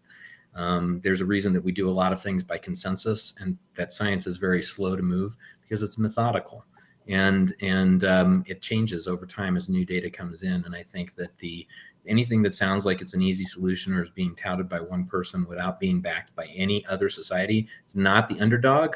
They're insane. Just so you know. That's all I got. Thank you. I want to make one comment and to give you the chance to comment back on that. When you say, we need to avoid personalities because any one person standing up, but the easy trump card for that is to stand up and say, I represent the science. When I share the science, when I'm sharing it here, I am referring to the information that has been vetted by multiple societies. So I am just another talking head at the end of the day, and I won't deny that. But I do base my opinion solely on what has been found over large scale and consistent consensus guidelines and developed data. So it's not just me and what I've done. It's what a lot of people have done and have looked at very carefully and is very vetted. So I think if you can find somebody like me, that's great. But even what I say, the bottom line, I show my work. You want to know what I say? I can point you to all the different guidelines. I can point you to the societies, and I can tell you there's been a lot of very smart people who've really looked this through. Does that mean that they get it perfect? No, but it's the best thing we have, and only God's perfect, man. And thank God for that, because you don't want any of us to be perfect. That'd be awful. And I do appreciate Jason, and for the audience, in case you haven't noticed it, Jason has an element of humility to himself, and he also has patience way beyond what I possess, right? And so I have a ton of patience. They see me every day. Oh. Patience. And those are two qualities that actually make it not only easier to listen and understand, but to feel comfortable pushing back and knowing that if my questions have not been answered, I will push back, and yes, I will keep pushing back until I get an answer. One of my comments is to anyone listening, do not be a patient. Do not be a patient. Do not be patient with your doctor, right? Drew, that's a nice segue to you in terms of what constitutes a good, healthy doctor-patient relationship. Yeah, that's took me 300 pages with 200 plus references to flesh it all out. But briefly, I think it has to be a partnership, but it has to be a partnership that recognizes we have different expertise. Your expertise as the patient is exactly how you're feeling, exactly what your concerns are. My expertise is 40 years of being a practicing physician, having seen thousands of patients. I did the other day, I tried to do the math. I'm probably 75,000 patients from soup to nuts, a number of other patients that I did curbside consults on. And I did the math. I probably made pretty close to a million plus serious medical decisions, plus maybe another twice as many minor league decisions, like should I go here first, should I go there first? But so I've got some good experience, but I know my limitations. So then we have an exchange where I'm listening to you. Studies show that if you know me to the point where you can trust me, that I'm not going to try to railroad you or get you out the door as fast as possible, and you feel known by me, you're more likely to become involved in your own healthcare. You're more likely to help work on a plan. You're more likely to follow through with that plan, and you have twice the you do that, and your mortality rate is cut in half. There's multiple studies showing that, which I reference in my book. And the other thing that you'll benefit from is you won't be caught up in that whole medical system juggernaut where you get sent by me, the ER doctor, to get a CAT scan of your chest. They see some little funny ditzel, and they say, now you got to go see this and get that biopsied. Then you have a collapse of your lung because they biopsied this benign thing and you have to get a chest tube. You put in a hospital, you get in the ICU, and you get deconditioned, finally let you out of bed after they take all the tubes out, you fall, you fracture your hip, you go to the OR, you get your hip fractured, you die. So if you could avoid all that maybe by having a doctor who you trust, who doesn't send you to the emergency department in the first place. So that's what I'm trying to address. I'm trying to recreate a feeling of trust between patients and doctors, which has been lost. And all the forces that have any power in medicine right now are trying to make the patient-physician relationship into the consumer-provider relationship. Yes. I've been hospitalized 15 times in my life. I've had 7 abdominal surgeries. I've had a major stroke. I've never once thought of myself as a consumer. And nobody wakes up in the morning and I think I'm going to go consume a little healthcare today. You've circled back on some things that I was alluding to at the beginning of the show. There is an incredible bias inherent, and with all due respect to the hospitalist here, I forget the exact term. You can nail it. Okay, the hospitalist.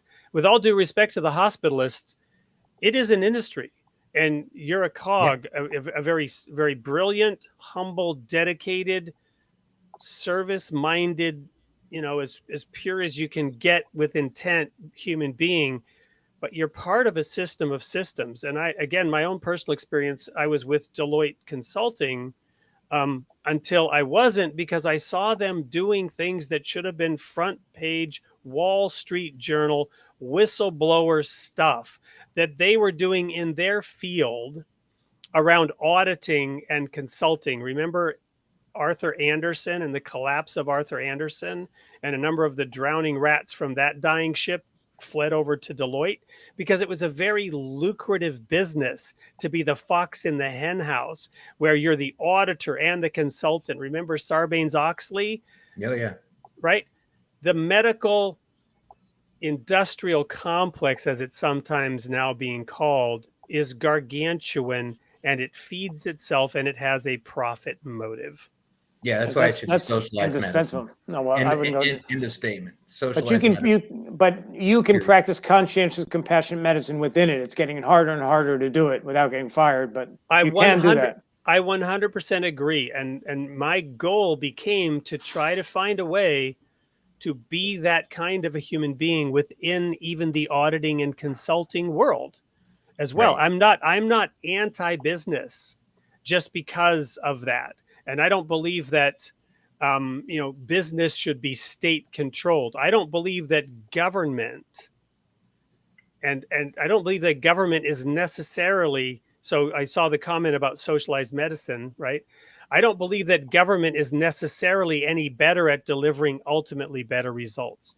that's again, now we have 2 shows coming up. One that Yeah, dives but- into the Yeah, I mean, but look at the free market. The free market is driving a lot of what's happening in medicine right now that Drew's there's telling no us. such thing So- as a free market. That's an oxymoron. So it's, my Well- book is not doesn't say there's any panaceas for this, but I can't change the system as a doctor. Jason can't change the system as a doctor. And when I was trying to get the Absolutely. book published somewhere else, I had an agent say to me, "Can't doctors just have some kind of forum where they discuss what's wrong and how to get out of this?"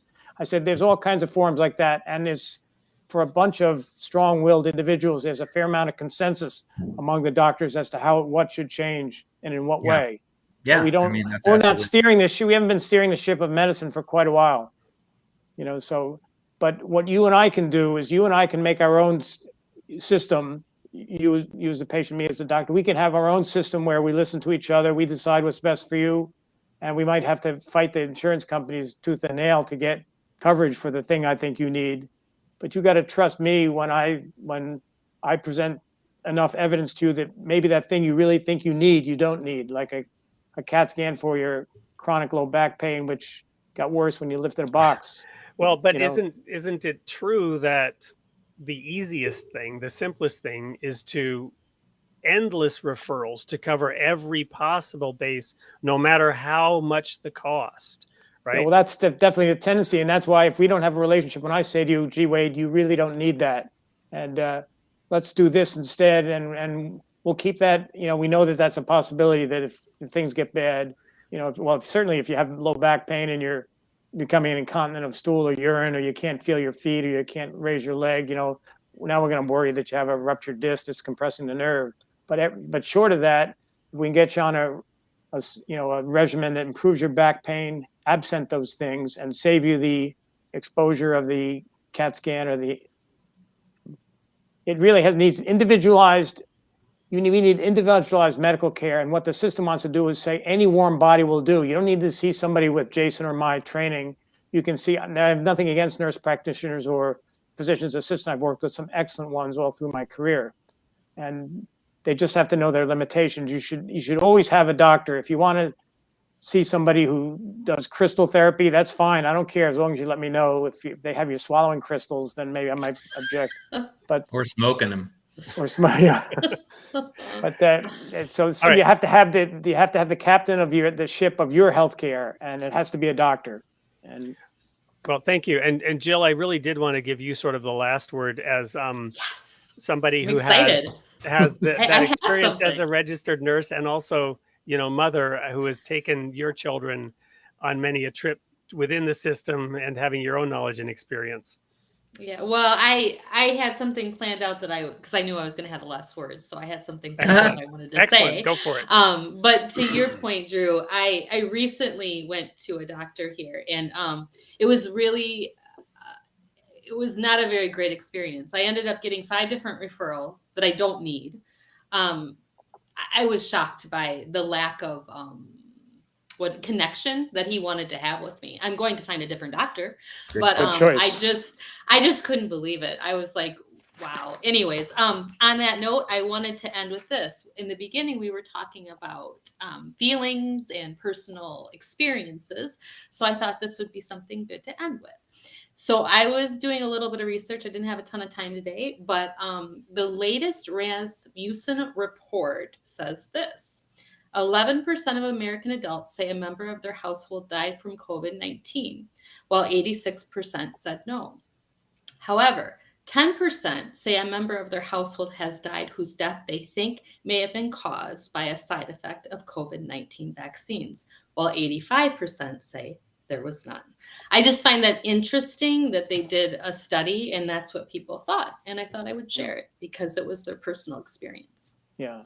Again, probably erroneous in terms of the death from the vaccine, because the people. But that's what they felt. That's what they felt. Yeah. Mm-hmm. So if you come to me and say, "I don't want the vaccine because I think it killed my relative," we'd have to have a lengthy conversation about that. And we could probably, Yeah. but And Americans, if you decided you didn't want to take the vaccine, and I'd have to, would try to convince you to try it and try to show you the data that, mitigates against that. I guess my point of sharing that is that a lot of people are seeing it, and a lot of people feel like this is happening. And when we say that it's not happening, we're not addressing how they feel. So it's like if they see it in their husband or their wife or their sister, that all of a sudden they're having all these symptoms that they didn't have the day before, and it's lasting, and it's like taking away their quality of life. We need to figure out what's causing it. Yeah, and it it needs to can't be- be go away, you know. No, it needs to be addressed, and it takes time, and that's what the system is not allowing physicians, is the time to address those things. The Which more is back to your complex, point. yeah, we need the time, and the system doesn't allow the time. So we're gonna have to change the system somehow. That I don't answer in my book, but I think that's the first step. The first step that we do have control over is establishing that trusting, known relationship between a physician and a patient. That we can do, and we can start there. And if enough of us do that, we can maybe eventually get enough power, we can tell the system to go screw. You know, that we're gonna. Well, speaking of power, we certainly had the ability to solve that problem here. We just extended the show by an extra 30 minutes to cover all this stuff. Well, you're a god in his own universe, so. We've also, well, I'm created in the image of God in any case. We've also decided we're going to have multiple shows if I can somehow convince and coax you guys to come back on again. I think this is the kind of show that could be very useful for people, because people do need to have their questions answered. They need to have their fears addressed, and we need to understand and view this from a whole bunch of different angles. We still have one task left to do, and I'm going to exercise my small g godlike powers on that one as well.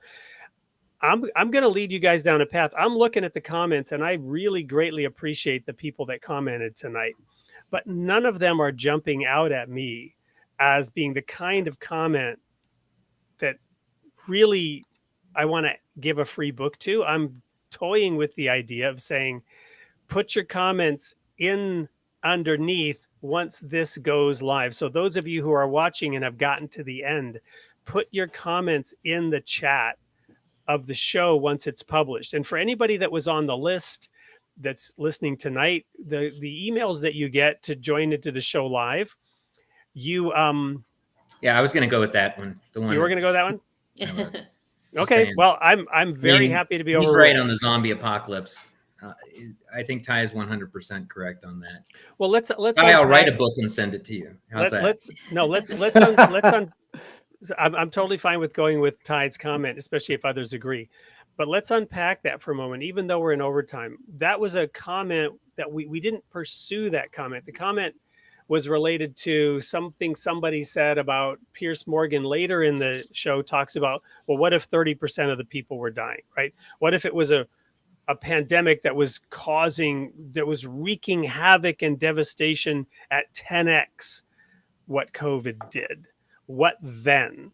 And Jason, I think you were going to make a comment about something about that, or somebody was. Yeah, I mean, I think the problem was that, you know, if we had a disease that caused symptoms in 100% of people that get it, and those diseases exist. In fact, we're dealing with a Marburg virus, a hemorrhagic fever outbreak going on right now in Africa. And we recently just dealt with an Ebola outbreak where the people who are sick actually demonstrate symptoms of being sick. It changes how people feel about it. It was the asymptomatic nature of most of the people who got COVID that was a problem. And I think that, you know, this is where it's very difficult to convince somebody that that's a huge problem. If you have asymptomatic people going around maskless and going to big weddings and things like this, I took care of a wedding's worth of patients that came from a wedding in Chicago in the late March of 2020, where they all decided that they were going to have this big wedding, and everyone got it. And the father of the bride and the mother of the groom died because, you know, none of them felt bad when they went to the wedding, but it turned out that it was actually the groom who probably was the one who was sick and asymptomatic. That's a hard thing to try and get people convinced of. So it's always nice when emerging infectious diseases actually cause the degree of disease that people would take seriously. It just didn't land. I was going to make the point that we did have some natural experiments that we could learn from. We had the New York City experience. We had the Italy experience. Those were their experiences were pre-vaccine, but they did lockdowns, they did masking, they did distancing, and they did flatten the curve. So we had two natural experiments that showed us that masking probably did work to some degree. Distancing did work to some degree. And then we had Sweden, who decided to do very little, and they, of the Nordic countries, they did much worse than Norway, Finland, and Denmark did. So because what turned out, the Great Barrington Declaration made reference to this, we're going to achieve herd immunity, and then we're going to all be fine. It turns out that for COVID, probably herd immunity is not achievable because of the mutation rate. So for the rest of human existence, we will be wearing N95 masks whenever well, we're in public. It'll be like a seasonal flu, the smart people say. I believe that's not including me. I'm just repeating what smarter people than me say. Where does it stop? Where I does don't know, it stop in terms COVID's of? not going to go away. I'm not talking about COVID. I'm talking about human experience and human civilization as we move down this path. Right. How far do we go? Where does it stop in terms of separating us from each other to protect ourselves from each other? Well, I think, the last pandemic that required that was 100 years prior. That's where all our data came from, and from managing epidemics. Yeah, I mean, if we do an every 100-year thing, I'm okay with that. But that's not that's at all.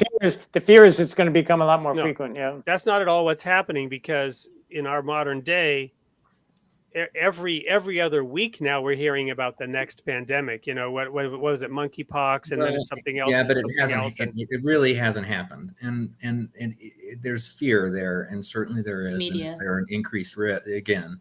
Is there increased risk? Yes, and unfortunately, a lot of safety mechanisms which we had in place prior to COVID were broken down with one administration. But all of that aside, the reality is, if you're asking what's going to happen with the COVID pandemic, we're already there. People have given up on masking, and their social distancing is gone, and there's vaccines that aren't being used. So we're at our new normal. But that's because society has, by and large, accepted the idea that we're going to lose about 1,200 people a week. I want to do a fake attack on you. You just you're going to go left, and you're going to go right. You just said a minute ago something like, I'm going to try to quote the sense of your words the way it really was, but I'm not trying to put words in your mouth. I'm just trying to repeat back what I heard. You said something like the fortunate circumstance of people actually dying at the rate that they were foretold to be dying of.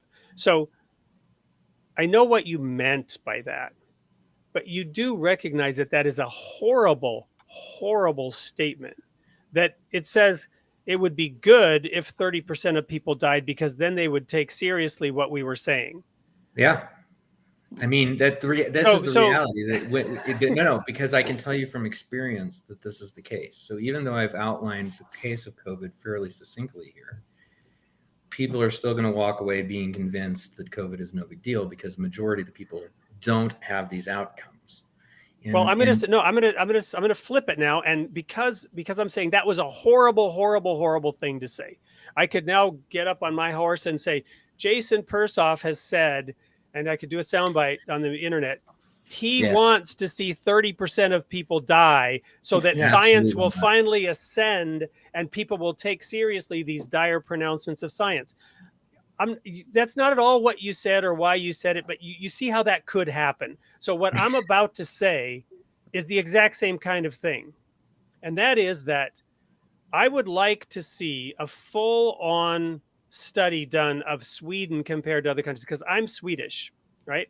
So I was carefully watching the Sweden model and the Sweden analysis. I completely disagree with the representation, Drew, that you just gave, and here's why. I think if you talk about flattening the curve and all that stuff, and there's debate about why it flattened and was it running its course anyway, whatever, and did that really help? All those debates, and we could try to get into the data, but it's complicated. But if we did a full-on analysis over time of Sweden, and then you get into the question of, did they die of COVID or did they die with COVID? And what was the life expectancy of 80% of the people that died? Had COVID not hit, how long would it? And this is where I'm now getting into this horrible thing, because people could say on the internet, this guy is saying, just let the old people die. Well, in the past, civilizations, and I lived in Alaska in addition to living in Sweden, it is true that certain tribes would leave grandma by the side of the trail with a fire when the tribe moved on, and the fire would die out and grandma would not wake up. There was a point in time in societies where that decision was made. People are being kept alive today well beyond their expiration date in past civilizations. And so you get some new novel thing that becomes the thing that actually contributes to their death, because we've kept them alive well beyond their expiration date. Talk about socialized medicine. Up in Canada, we have euthanasia. There have literally been ads now promoting euthanasia. So we have euthanasia in the United States, Wade. We have that. It's a complex set of issues within the system of systems that is human society and healthcare and economics, et cetera, et cetera, et cetera. So where I'm going with all this is, again, where does it stop? Where does, a socialized medical system that establishes the standards? You might recall back in the, a few election cycles ago, there was talk about the death panels, right? That are going to decide who's going to die, right? That was the big warning against socialism. All of these perspectives and questions have some reason why people are bringing them up, because you don't ever have a perfect solution. You just have compromises that you make, right? Well, that one, the death penalty was pure political manipulation. I'm sorry to interrupt you. Of course it was. Of course it was. Your death panel was me and Jason. Of course it was. We decided. Of course it was. Of course it was, Drew. Of course it was. I'm not saying anything else. I thought you were asking again. No, I'm saying the reason why people brought it up is there is a grain of truth to it, because at some point decisions have to be made, right? And do we pull the plug? Do we not pull the plug? Right? So you follow me? So it's a complex set of issues, and this is what I really want to dig more deeply into. What are the systemic large scale answers to this? So when we throw out the Swedish study and how it was much worse in Sweden, I actually don't buy it. That's probably its own show, to look at the long-term effects of Sweden versus America or Italy. Or why you don't believe the data. I think that's even more fascinating. Yeah. What data? Show me the data, Jason. I have looked at various sets of data on that, and I don't know what particular studies or what particular data you're looking at, but I do know that when studies are made, there's a particular angle, there's a particular aspect of the complex issue that they are looking at. So what study are you saying, that the definitive study on Sweden, right? Yeah, so I actually don't know the direct data on that, just because I wasn't asked to look for that, so I can't comment. Well, then why are you asking me why I don't believe the data, and you've just admitted you don't know what the data is? Because Drew brought up the data. I haven't read extensively. But Drew, you need to send us the data. I haven't seen the data. How can I believe the data that I haven't seen? You're asking me to believe Drew because he said it? No, I wouldn't ask you to believe me because I said it. I would ask you to read some more about it, and if I have read about it, and I'm way open to reading more about it. In fact, I'm proposing that we dive deeper into it. Sure. So why, Jason, would you insinuate that I disbelieve the data when I literally said we should dive into this? One of the things that you said, and whether you were aware of it or not, is that, this was a thing we heard a lot in the COVID pandemic as well, which was, these people were going to die anyway. I mean, it was mostly the obese, hypertensive, older patients with diabetes, right? So they were going to die anyway. So why are we counting that as a COVID death? Well, some of them were, Jason. And as I mentioned, I hesitated even bringing it up. The only reason I brought it up was because you had made also a comment about 30% dying or whatever. Well, what I was saying is I think it's easier for people to believe that when that's the case. It is easier to believe if you know that when you're sick, you're sick.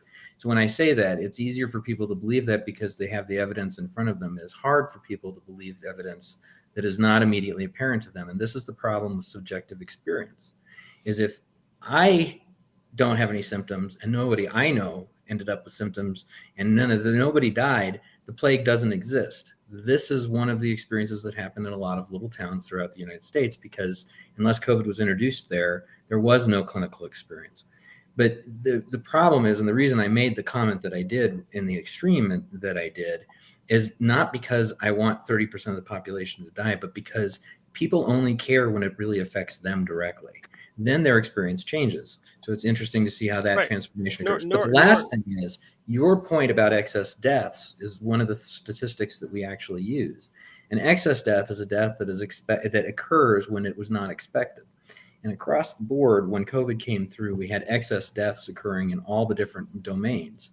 And when you say people dying with COVID as opposed to from COVID, early in the pandemic, it was from COVID. There was no question about that. Now, as time has gone on, we are definitely seeing, like I see hospitalized patients who have COVID, and that has nothing to do with why they're there now. But the initial strains, the reason people were dying was from COVID. I mean, that there was no disagreement in the scientific community. Well, but again, in many cases, and no, I'm not wanting them to die, but I've been in nursing homes. I'm old enough now to have seen a few grandparents and great grandparents die, and I've seen the circumstances in which they are living when they die. And there are X number of those people alive at any time. And when a novel, new pathogen enters the environment, it's naturally going to be the pathogen that is the final straw for many of those people. Okay, and that may be fair, but what we were seeing was people who weren't on death's door dying as well. I mean, that's the thing. So if you have somebody who is bedbound, demented, and has pressure sores, and you are looking for the straw to break the camel's back, you're right. But that wasn't what we were seeing. We were seeing people who had another 10, 20, 30 years of life expected, and they were being cut off because of the COVID pandemic. And those people, sometimes their only crime was their BMI was 35. Right. So there's that aspect to that. And I think that, one of the things that was interesting that Drew had talked about and was very true is we did watch how severe the disease outbreaks were in those various regions. And Italy was a horrible, horrible time. I have a friend who's a physician there who had an awful. He was nearly suicidal by the end of the month of March and April because he couldn't help the number of people that needed to be helped, and they just had to watch them die. And that was awful. And I think when it comes right down to it, one of the problems and we've talked about this privately, and I'll share this again, is there was one of the things the pandemic brought out was the lack of compassion for fellow human beings. That if I'm asymptomatic and I don't get the disease, it's no big deal. And yet, during the early pandemic with the early viruses, it was possible for people to kill other people. So what Piers Morgan in the interview you showed earlier, I think one of the things that's really key here is people lacked the compassion to take personal accountability that it was possible to actually spread a disease that you don't feel anything about. And instead of trying to help humanity while we tried to figure out the best way to approach it, they fundamentally chose not to do that. And that disregarding actually did lead to fatalities, and not just a few, tens of thousands. And I think the thing that broke me as a human being during that time was knowing that people could have done better. They could have been better. We could have been better as a society. And maybe we deserved this because, as a society, we didn't take care of each other very well there. And that's not something that we've seen before. In American society, same freedoms that we talked about in 1917, 1918 that we have today, same exact ones, with a few others being defined differently. We can still drink now, and then 1917 they were looking down the pike at not being able to drink. But if you look at it, they treated each other very differently back then. The masking was something that just happened. And whether the masking is soft and it only reduces a couple cases, it's not that big a deal. But people made it a much bigger deal. And I know there's a slippery slope, and we've talked about that before, and everyone's like, you take away one right, the next one is just there. But the reality is, in the COVID pandemic, not only was the science bad, there was no compassion. Right. People did things to try and be compassionate to each other, and those were rare. So I want to thank you for bringing out that aspect. I think that is probably the most important. And it's a nice summary statement on, again, why are we talking about this on a show called Created in the Image of God, right? The role of religion in society. That compassion, that human decency must absolutely be there. I want to ask, though, because it's so easy to, make assumptions. Do we really have the data on what percentage of people wore masks in 1917? And was the percentage of people that wore masks in 2020 any different? Was the percentage of people that wore masks perhaps similar? I don't know. Have people become fundamentally less compassionate? What I think we can say is that at no time since the Civil War has American society been as divided as it is, in camps, in echo chambers of self-reinforcing narratives, which again is the purpose of this show, is to bring those different perspectives together. And hopefully nobody on this panel has felt any disrespect at any moment in this show, even as I might say, Drew, you better show that to me, because I'm not saying I would reject the data, but you haven't shown me any data. Bring the study, quote the study, show me the study that you're referring to in Sweden. I don't mean that as any disrespect. I am honored to have you on the show and to be promoting your book and the parent relationship, but I have the right to say, I want to see that data and not have somebody say, well, you've disbelieved the data. And I know what I said. I don't believe the narrative around Sweden. I don't. And I can also show you why if we come prepared, and I can then go back and dig up the research that I looked at in passing, because this isn't my day job. This is not my day job. For you two, it is your day job. The fact that Jill and I can even appear on the same stage and not completely embarrass ourselves. You probably think I have embarrassed myself. No, not at all. But it's not my day job. And I have done more than adequate research for my own sake, but I've also seen how I've been treated with an utter lack of compassion and disrespect by those who have set themselves up and accused me of being a killer for merely saying I'm not so sure. And they have no idea whether I did or didn't wear a mask or whether I put anybody at risk. But the mere posing of a question allows them to call me a grandma killer. Yeah, I mean, I think compassion goes both ways, right? So I think, I think compassion is recognizing that everyone's struggling with their own things right now, right? I mean, where I think the line gets drawn is when people do so in malicious attempt or are closed-minded to any other possibility other than what their own experience is. And I think that's where compassion is we're not thinking about ourselves less, we're trying to think of others more. And I think it's okay to have your fears and your biases, because we all have them. I have them. Everyone has them. But what I think happened during the COVID pandemic was people were very directly affected by the severity of what we were facing. And I think it led to a lot of fear and mistrust and anger. And I was part of that. I absolutely was. I got very angry. And I had patients telling me that COVID didn't exist, just like Drew did, which was very upsetting because COVID didn't have any problem existing in them. But at the same time, it was I think from stem to stern, one of the things that really bothered me the most was we had a chance as a society to prove that this is an incredibly great place to live in a great country, and we failed. Well, I think and again, on that front, I hear you and I agree with you. However, each person's view, I think what bothered me the most wasn't any one individual who may have had a personal experience or a personal bias that led them to react, right? But rather people who seized upon it as an opportunity to drive their agenda.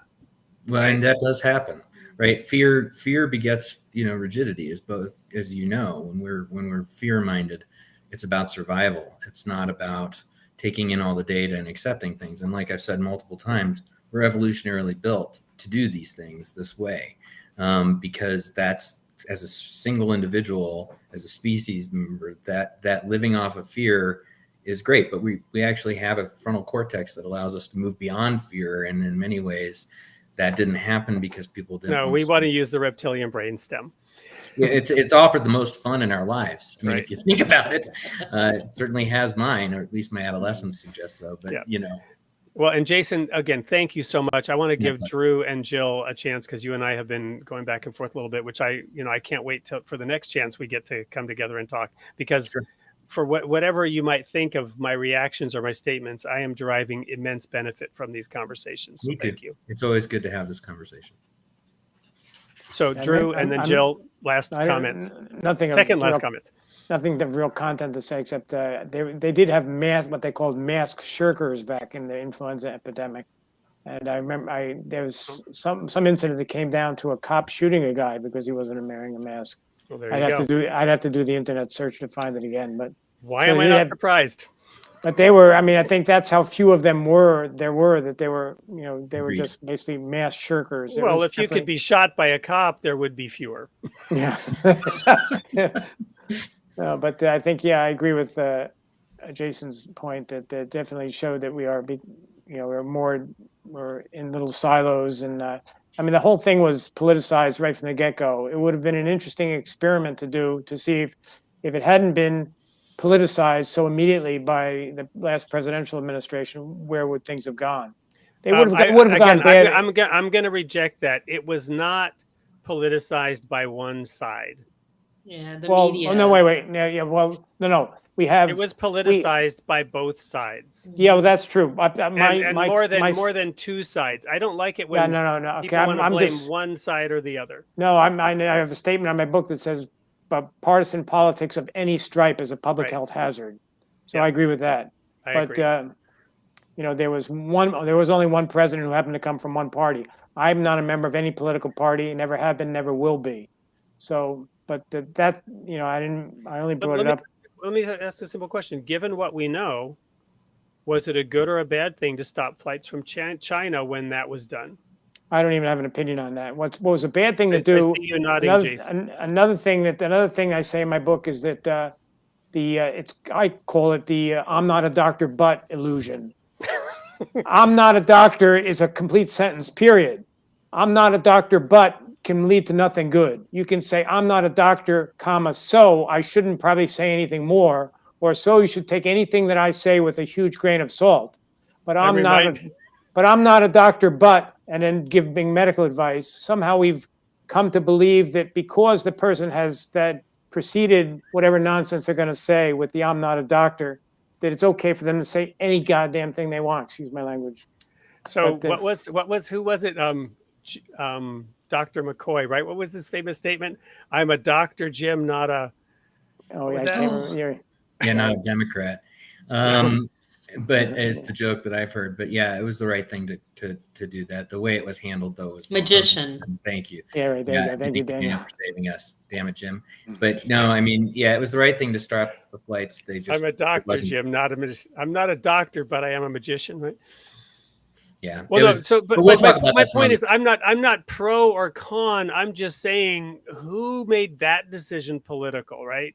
I mean, maybe the decision was political, but it was the right decision, and because it was the opponent that was making a right decision, suddenly it was a racist thing, right? So, this swirl of toxic accusations, there's plenty of it going around on any side.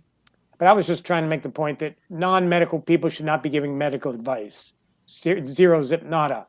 I mean, again, if you want to say, if you really have insight, you'd say, I'm not a doctor, so therefore take anything I say with a grain of salt, but I've had this experience.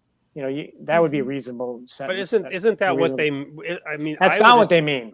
That's not what they mean. I would assume that's what they mean when they say, I'm not a doctor, but that's what I would assume. But I'm not a doctor, but that's what I would assume.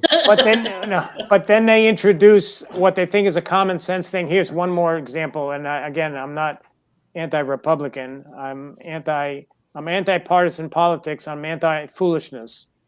Here's one thing that, again, number 45 said. The reason we have so many cases is because we're doing so much testing. Now that makes perfect sense. It's like if we all have that experience in life. When we look harder for something, we're more likely to find it. If you can't have find an your car MBA. keys, if you I have, have an MBA. Guess what the number one rule of business is? Does anybody know? You're not an MBA. See, I am an MBA. The number one rule of business is you get what you measure.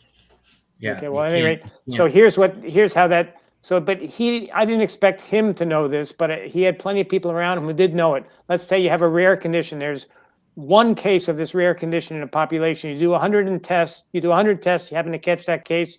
You have a 1% positive test rate. Now you do 1,000 tests. Your positive test rate goes down to 0.1. And so if that was what, but we were finding the exact opposite with COVID. The more testing we did, the higher the test positivity rate got, proving it was not a rare condition, it was a common condition. Right, but also reducing the death rate. Well, I'm talking about, I'm not sure what you're talking about. Simple math. No, I'm just whatever. saying That's fine. So that statement appealed to our common sense. And common sense is a necessary ingredient to making good decisions, but it's not sufficient. Because in that case, the common sense thing that if you look harder for something, you're going to find it was not applicable to COVID. And we had a perfect way of proving that, which was those stats were being actually posted on the internet, test positivity rates, and that the test positivity rates were going up. So that immediately undermined that I'm not a doctor, but illusion. And, just it anyway, depends on what follows the but I get your point, and probably if I were a doctor, I would be equally emphatic about not liking that statement. That's like you'll never hear me say I'm not an economist, but because I don't try to address the would I hear you would I hear you say I'm not a biologist, but I know what a woman is? Sorry, I couldn't resist. Anyway, it's basically speaking out of school in a sense, speaking beyond your skill level. And everybody's a mini doctor. You're supposed to be. You're supposed to realize what makes you feel unwell, and so you don't do it. Your example of the poison mushrooms. If you, well, I use the example of the. Are there hierarchies in society? Are the doctors on a higher level than other experts or other people? No, in the field of medicine, yes. I mean, when I get sick, I go to the doctor. So I defer to a higher authority, and I try to listen to him. I learned that the hard way because I tried to be my doctor when I had some stroke warning symptoms. I said that can't be a stroke. You're 38. You have absolutely no known risk factors. Bingo! A week later, I'm clotting off my right middle cerebral artery. I'm just throwing out lines now because it's very late and I'm getting giddy. Because this is a line for a future show. To what degree are doctors an authority, and to what degree should we as human beings defer to that higher authority? Within the healthcare field, you should defer. I mean, that's in the Baha'i writings, actually. Here's my answer, Wade. You don't go to Midas unless you want a muffler, right? So right. if you want an allopath, so the thing that tells us everything about it is everybody who's tried all these alternative therapies, when they get sick, guess where they end up? On my service. Yeah, that's they why try you don't. Everything they can to avoid coming to us, and then they end up. They should. If you can avoid being in the healthcare system, the mainstream medical healthcare system, that's great if you can avoid it. But you don't have. There's no alternative medicine emergency departments or ICUs. They don't. The bottom line is, if you're looking for what we believe allopathic medicine has to offer, we'll offer it to you. And very frequently, when people go elsewhere, eventually they need to find their way back to us. But that isn't to say that we are the complete experts on healing, or that we are the ones who help with lifestyle anything else. Is it a healthcare industry or is it a sick care industry? Well, I just told you. It's sick care, but that's what we want. Yeah, in 40 years, I never want a muffler. I'm sorry to interrupt you. My job is here to minimize suffering. That's my job. Right, to try and minimize I never suffering. once had a single patient come in to me and say, I'm feeling pretty well today. I just want to know how I can get better. I want to know how I can improve my diet. You come to me, you come into our system, that mainstream medical system, when you're not feeling well. So it is a sick care industry, but it's a sick care industry because that's what we want and demand of it. But I don't think that makes you a whole human being to rely on medicine. I think that there's other things that need to be emphasized in society, and I think that the shortcut for many people is illness response. I think the longer, harder work is much more complex and comes from many different areas. But if you're ill, yeah, come to us. That's what we do. Well, let me throw out, and Drew, this may be of interest to you because I know what also is in the Baha'i writings is that in the future, at some point, food will be our medicine, right? Yeah. That's also in the Baha'i writings. So on that note, and I don't want to overemphasize that, but on that note, I've thought a lot about many things. I'm not a doctor, but I have thought a lot about many things. Oh, no. I couldn't Okay, resist. go for it. Go for it. As a child in America, growing up in a family with an alcoholic mother, the TV was often the babysitter. And in an environment where I lacked parental care, Dad was working off in a work camp for weeks at a time, and Mom was drinking for weeks at a time. And, I would sit in front of the TV, and the care that I was given from the and by the way, there's a point here, so stick with the story. I'll even tie in Sweden here. Wow. There was, this is how I roll. You go, buddy. So we call that circumferential speaking. Right.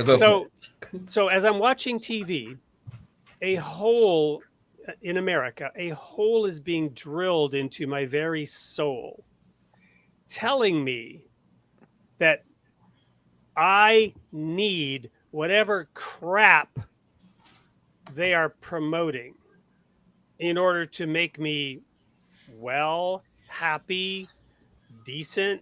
A hole is being ripped in my soul that can only be filled by whatever crap they are selling. And realize that as psychology and business merged, the most sophisticated psychological worms in the history of humankind were being developed and delivered through that medium of television. I went to Sweden then in a kidnapping situation because my mother was an alcoholic and my parents divorced. My father kidnapped me and my two sisters and took us to Sweden. And in order to pay for the international court battle that ensued, I was split up between one set of relatives and my sisters with two other sets of relatives. But in Sweden, they had laws that made it impossible for advertisers to advertise to children. In fact, there were 2 state-controlled TV channels, and there was no advertising on it. So the psychological warfare that was being perpetrated against young American kids was not perpetrated on me while I was in Sweden. This gave me natural immunity. See how I'm weaving that in? This gave me natural immunity so that when I came back to America, I was arguing in 6th grade for socialism because something deep in my soul told me this is a better way. In the middle of 6th grade, I was arguing with for socialism against the American kids who were capitalists. I barely knew anything about what this word even meant. They knew even less, but we could have really good arguments about it nonetheless. What's my point here? Go watch TV today and you will be bombarded with advertisements about every imaginable drug to fix every imaginable and some that you couldn't imagine problems that you probably have. And just get this pill and it will fix you, right?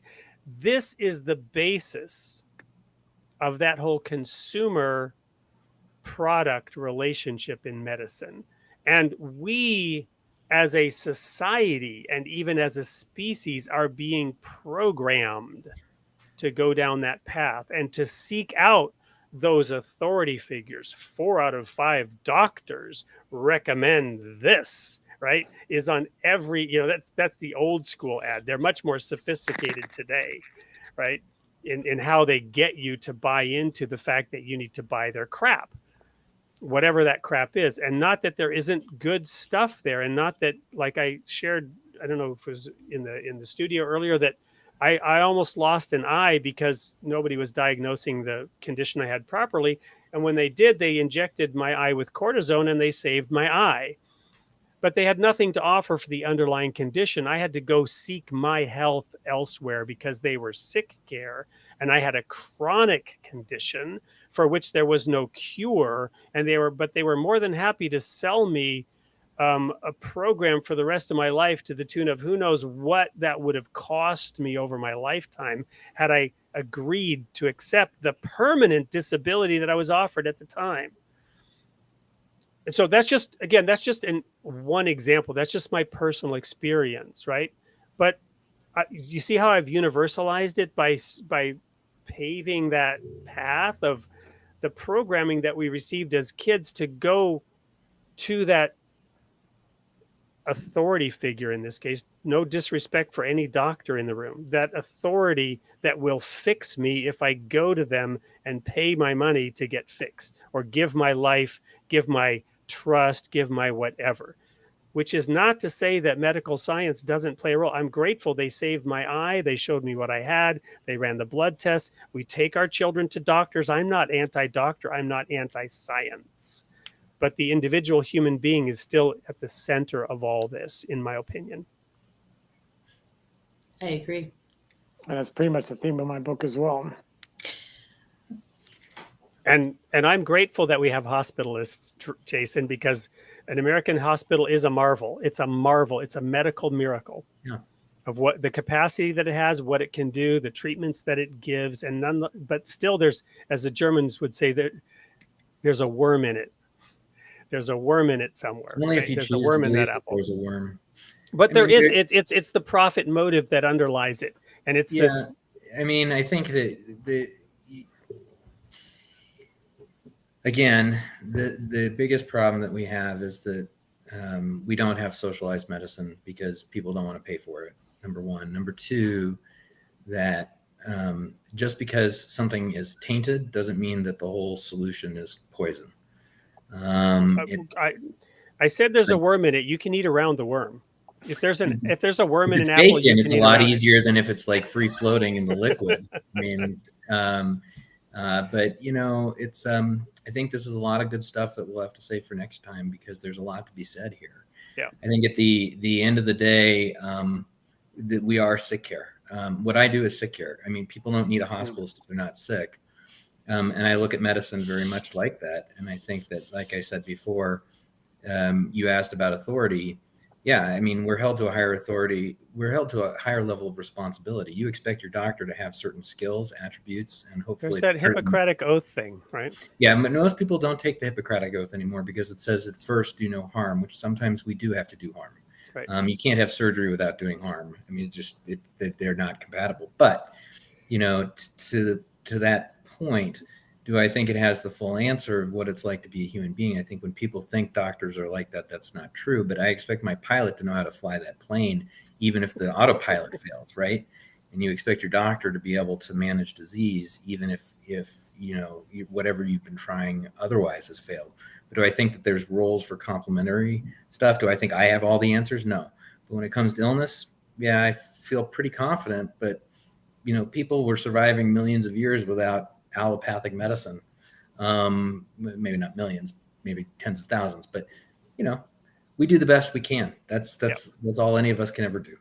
Amen. And on that note, thank you so much. And for those, wow, that we still have a few viewers here. Just one person, I think. Just one. Stuck with us. Hamsterling one, trying to figure out whether. No, we have one commenter, right? Oh, okay.